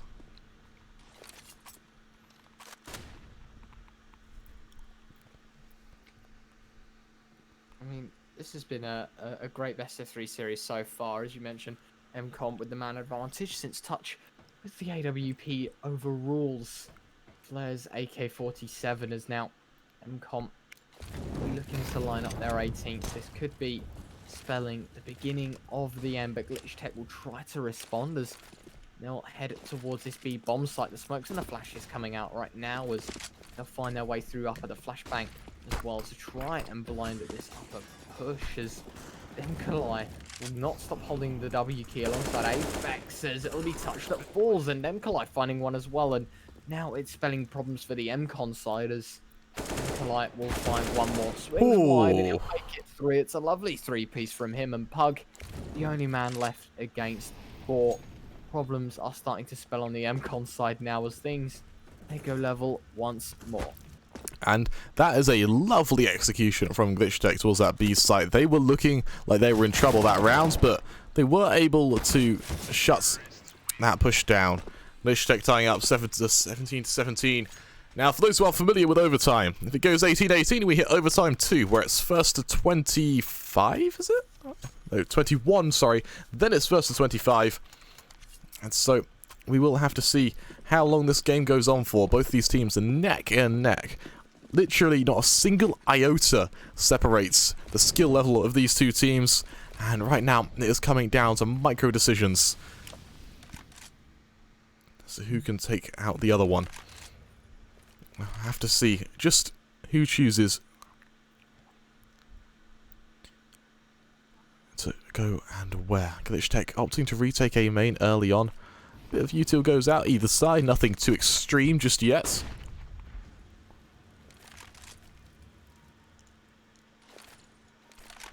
mean, mCon with the 5 M4s not opting for the AWP in this round could be a little bit hindering as to their performance, as Tasty Fart will find the first. It's Psych that falls, and now the execute will come out. It's Glitchtech will line up this A-bomb site as their choice, as Pug will be the guardian angel to try and hold things down. He's sitting close as he swings wide. He's able to take the first, the second to follow, as well as he'll make things level once more. Tasty Fart, though, responding once more with the AWP, as Pug will find his way down and, in fact, take out his third. It's Dengle to find one through the smoke. Aphex to fall, and mCon Academy turn things around by the skin of their teeth.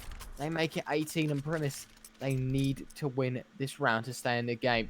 Overtime number 1 is coming to a close. Will it go 19-17, or will we see overtime number 2 come out and make it 18-18? You'll find out in the next 2 minutes and 30 seconds, as it'll be mCon opting for the defensive play once more. Primis are going to be looking for their default once more.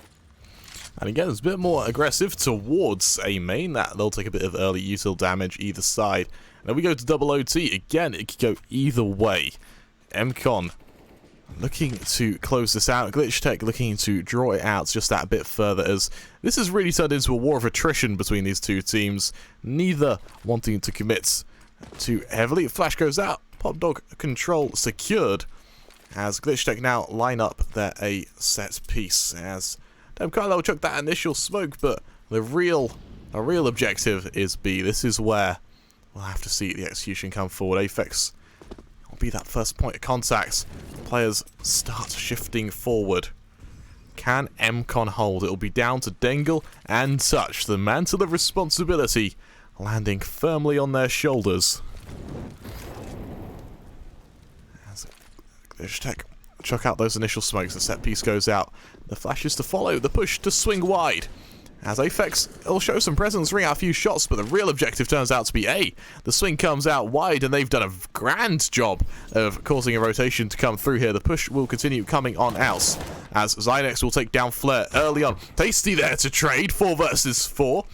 Have to see what else happens as Demcolai finds Psych. 3 versus 4 now on the retake. Dengle making his way out of Pop Dog, spotting Tasty, ringing out shots, hoping to find him, but no kill is to be found. As Aphex finds Pug, Demcolai able to find Dengle. It's all on Touch. And ladies and gentlemen, unless we see Touch hit us with some absolute heroics, we're going to double overtime.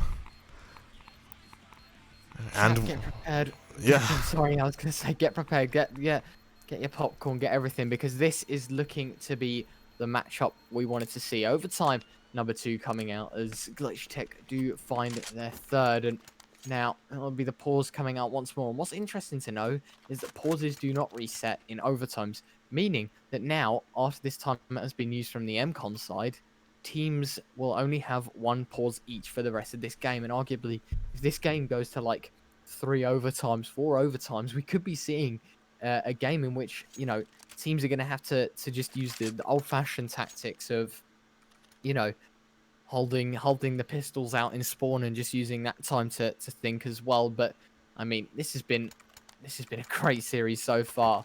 The chat, you've shown your appreciation. We love that from you. 48 viewers right now. We love all the support you guys are giving. Do let us know your predictions one more time as this goes to second overtime. Let's see the hype from everyone as we kick things back underway very, very shortly. Kremer, you're back in your boys Glitchtech. Do you think they take it in this overtime, or do you think this is going to a third one? from the start I've said Glitchtech, and I reckon they can do it. Glitchtech, not only because they've had a great season so far, but also because I can pronounce their name first time round. So Glitchtech, I'm opting for them, for the simple but agreeable name. mCon, they have had a formidable series so far. They've really played out their mind. They've risen to the podium, and they've done more than anyone's probably expected here. However, it is overtime. This is starting to wear down on these players. I can only imagine what it's like to constantly be giving 110% for an entire 3, potentially 4 hours right now, as that will start wearing down on them. As Glitchtech, again, setting up for, well, let's say, a standard execute towards A. We're not going to see a single AWP being brought out just yet, though. Or at least from Glitchtech, that is. mCon, they're going to keep touch on that AWP. We'll have to see what they choose to do with it. Again, utility gets thrown over A main. The set piece goes out. The flash is to follow. The push to come on through. Pug, he's on the path to 40. Can he hit it? He'll find one. The trade goes through. Demkolai finding him. Psych finding one of his own. Flare and Zynex responding in turn. Flare hits his second, putting that second into a 2 versus 2 as Dengle makes his way down from ladder. Touch makes his way forward from second tunnels. Who's going to find who? As Flare will shift on forward towards Ivy. They're going to aggress on Touch, actually, fighting their lone member for mCon. mCon, he'll tear Demkolai's head clean off. I saw a collateral lining up there, and my heart skipped a beat as Dengle will make his way around from behind, tapping at Flare as best he can. No kill found, and Flare with 35 seconds left is running out of options. Turning his attention back towards the safe site. Shots continue to ring out on either side, but with 25 seconds left, he needs a solution, and fast. As the first smoke goes down, Flare being spotted as he crosses forward, but he'll actually be able to take down Touch. Being able to sprint back down towards B. He's got a molly in his hand to prevent the push. He'll drop it. Dengle, is he going to run through it? Yes, he... Oh, no, he isn't. He's hesitant, and that's going to cause a lot of damage to be done to him. Flare, he'll stick that plant. The numbers punched in. The bomb slams down on that floor. And more importantly, the reload will come on through as well for him. Dengle making his way forward, just ringing out a few shots, giving his position away. As Flare, he's calm, he's collected, and he's ready to hold this site. Dengle, his only utility expended. It's all down to aim, positioning, and game sense. And with that, Dengle wins on the aim front, and he has it in tons. Tearing the head clean off of Flare, and securing round 19 for mCon Academy. Yeah, I mean, that round, you summed it all up in the time that you were given there. I mean, mCon just delivering. It got very, very scary, but they are able to come out on top. And the round advantage now in favour of mCon, and the pressure is back on Primis.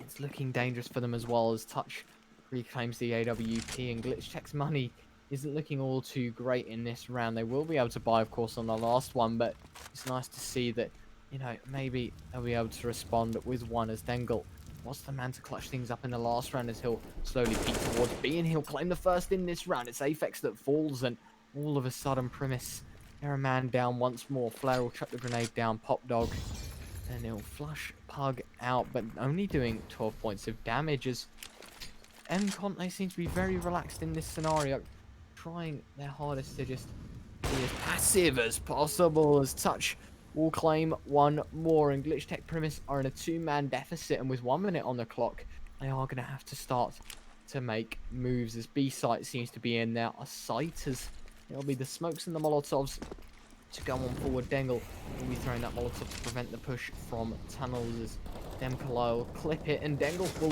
re-aggress. He finds the first towards the behind. He actually finds the flag. Just gets that. To find the frag, as Touch will find it one more, and it's all on Tasty Fart in a 1 versus 4.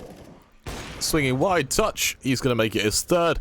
He'll take him down, and mCon, they're going to make it 20. They're looking to really start stacking up against this Glitchtech Primis side. Glitchtech, they're probably going to want this last round, simply because not being on match point is enough to give you that kind of cushion to think you could still take it out, you can still win this.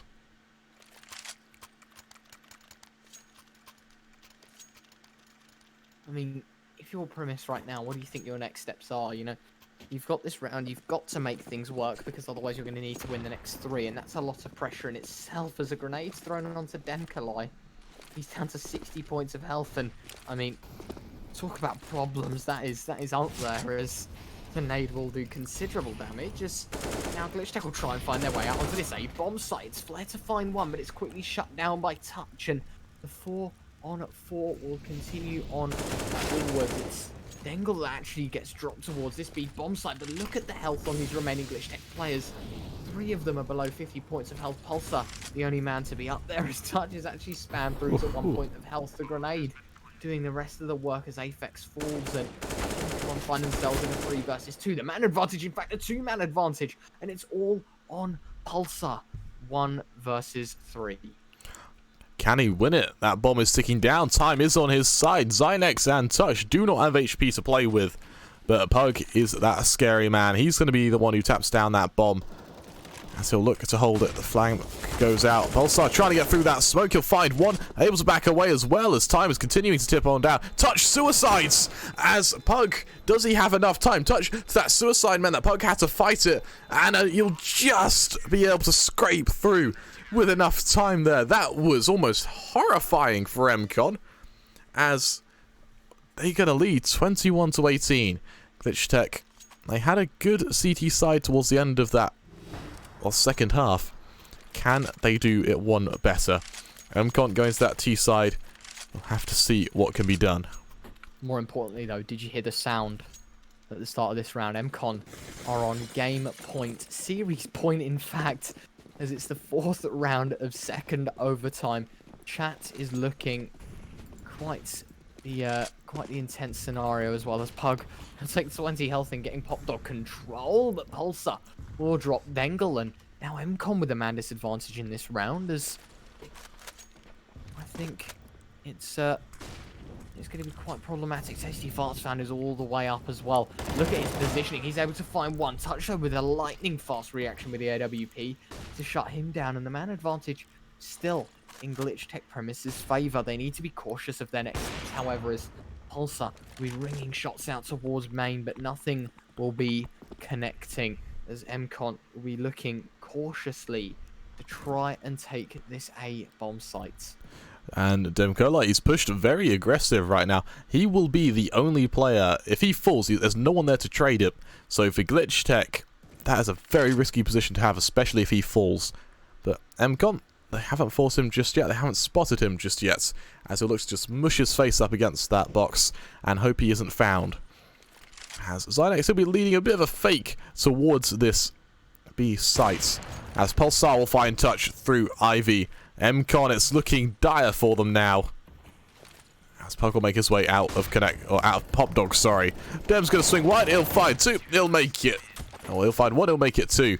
As Glitchtech hit 19 and mCon Academy, they've done an amazing job to get to 21. The question is, can they maintain that match points, or are we going to go to triple overtime? We'll have to see. And mCon, they haven't got many chances to close it out. Glitchtech, they're opting for that single orb setup, but Tasty will have that AUG, which is literally just a laser beam at some points. So we'll count that as an AWP for now. As again, mCon maintaining this default early util thrown towards main. Touch going to take a fair bit of damage from that as well. As Dengle will find Tasty towards Ivy on the shoulder peak. He'll instantly be taken down. And now mCon with a man advantage. A push at the right time could spell the end for Glitchtech. However, it looks like Glitchtech's response to this will be a main control. I mean, look at the damages that have been done by the grenade, though. Touch is at 44 points of health, and it's Aphex to find the push towards B. It's Zynex to fall, and in fact, Aphex, he just gets away with his life as well. He's in fact all on 100 points of health. That would have been a huge frag for Psych to find, as he'll drop the smoke now. Tries to catch Aphex with it, but he'll sidestep out of the way, and the man advantage has been restored and given in Glitchtech's favour as Demkolai shuts down 2. Touch with the frag, but it might just be 21-20 as Touch will retrieve the AWP and run away, but Aphex has taken aggression. Aphex will find the bomb, he'll take the frag, and by the looks of things, it'll be 21-20 as Stike is the last man left. Against 3, will he be able to do it? The only thing that really works for Psych right now is he's in the middle of nowhere. But I think Pulsar heard him. Well, he'll see him now, especially being shot at tends to give your position away. Pulsar will win the duel. Are we going to go to triple overtime? We'll have to see. It's 20-21. Glitchtech, they've got one round to do it. Can they do so? mCon Academy, they're going to go on to this, well, what is the remnants of an overtime buy. It's just going to be a UMP in the hands of Touch. Dangle as well. It will be Psych actually holding onto a CZ, so Glitchtech, this is a really strong buy from them. Double AWP set up, and for mCon, it looks like it will be a fast push between Pop Dog and Ivy. Split will go through. The poor guns will be trying to sell the fake. Flare finds one onto Psych, looking for more as the drop comes down. Again, Tasty finding Zynex. It's evened on out. Tasty finds another onto Dengle. Touch and Pug, the lone members. Touch, it's messy, but he finds Flare. Pug coming back around towards A main, looking to help out. As Touch falling to just 1 HP, that leg shot doing a lot of damage. Pug towards main. Pulsar's going to take him down. Touch now with 1 HP. Can he win this? It's looking so unlikely as Glitchtech. We're going to triple overtime. 21-21 as we take a look. I want to highlight the util damage as well. Look at this. 420 on Zynex, 430 on Dengle, got 374 on Demkolai. More importantly, the flashes though. And now for where there's good, there's also bad. We've got Psych with only 8 flashes, Zynex with only 3 flashes in a triple overtime game. As more importantly though, it is the util damage that matters, and both have done incredible. Flair said, Kremer, I'm sorry in the chat. I don't know why, but I'm glad he apologized for it. As we'll see mCon setting up for a standard execution towards this A site. Yeah, and chat's been screaming for this fast A execute for mCon, and that's exactly what they're delivering now, and it's rightly so. Dengle finds one while blind as well. That's going to be huge damage done. Demkolai with a quick trade as well. Aphex to find one, but it seems to be wiltering at the fact that Primis are holding on to this A bomb site. Pug is going to find one, but I feel like it's a consolation prize to what has been Glitchtech's massacre in this round. It's, I remind you, round 43. Flare VFX finds one through the smoke. It's all left on Pug in a 1 versus 3. And to be quite honest with you, Primis seem to have a firm grasp on this one. Tasty Fart will miss the first shot. The Molotov to go over the top. The flashbangs to follow. He'll swing wide. Pug, he's able to retrieve one more. It's going to be a 1 versus 3 that he needs to find, as he's already found one. It's the AWP gone, but the 2 rifles still in Glitchtech's favour, as it will be 40 seconds left. Pug, we getting quite close to connector right now. He'll need to find the frags, and quite quickly, as he'll be slowly moving around. He might just catch out VFX here if he's not careful. Back turned, he goes into heaven trying to spot out the players. I don't think he understands though that they're not moving a muscle. mCon are in a tricky situation. Pug to make the noise now, so Primis know that he's there. He's going to try and get back to this bomb site, and with 8 seconds left, the bomb plant, it'll be tapped. He'll stick it the second time around as it'll finally go in. Pug swings wide, finds the first. This is huge. He's already found himself 3 within the round, and he's looking for number 4, but it's quickly denied by Flare. Primis, they are a whisker away from losing out on such a close round, but they're able to take it for themselves. 22-21. mCon are losing by 1 in triple. Yeah, and in triple OT, what can you do if you're on the side of either of these teams just to close it out? Both have had incredible performances on either side. Going to be going on to another bye, looking to get 1 round on that T side, something that both teams have had a real issue doing, as it looks like they'll be setting up towards B. In order to do so,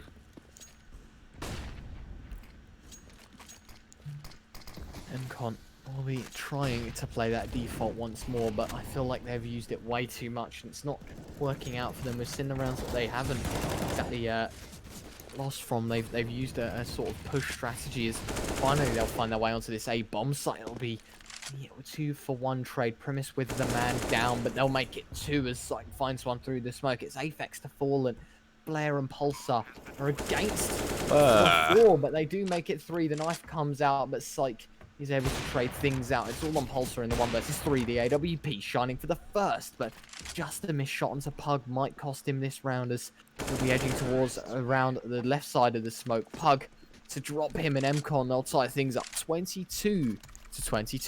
And there is that T round, something that both teams have had a real difficulty trying to find. The question is, every time mCon get around on the T side, Glitchtech have to mirror that if they want to either win or continue taking it to that second, or what would be 4th overtime now, as again the buy from Glitchtech, it's not good going into the last round. We've got MP9s, we've got FAMASs. It's an early push from Dengle, taking down Pulsar, able to try and leave Pop Dog as well, as we'll see Tasty just holding it from afar. Touch is able to take him down though, and mCon are looking formidable right now. Zynex will find Aphex as Flare makes his way on forward. Will Zynex find Flare as well? Yes, he will. It's all on mCon. The lone member from Glitchtech, unable to find any of them as he's taken down. And mCon, they're going to be leading 23-22. Can they close it out? We will have to see, because getting those two-side rounds is so difficult. I mean, this might spell disaster for the Primis side as they're now on their T side. No pause being called out, and by the looks of things, mCon will be looking to close things out. And my question still, why are mCon buying head armor? In an overtime scenario, money means a lot, and for them to buy head armor in this is substantially more difficult to keep that economy. It's an extra $350 you're throwing away, which could be used on a smoke grenade or an upgrade of a weapon. As Primis, they'll be pushing out of A, trying to return the favor that mCon politely delivered to them in the first part of this third overtime. Touch has found his way through the smoke. Lines up one, lines up two, readjusts, tries to find the third, but Zynex will do it. Aphex and Flare with one apiece as Glitchtech Primis find themselves in the man disadvantage. Tasty will try and fake out the plant, but it works out perfectly. Sight wide swings right into his crosshair, and now it's level once more. The shot comes out. Dengle drops Tasty, and it's all on Aphex in a 1 versus 2.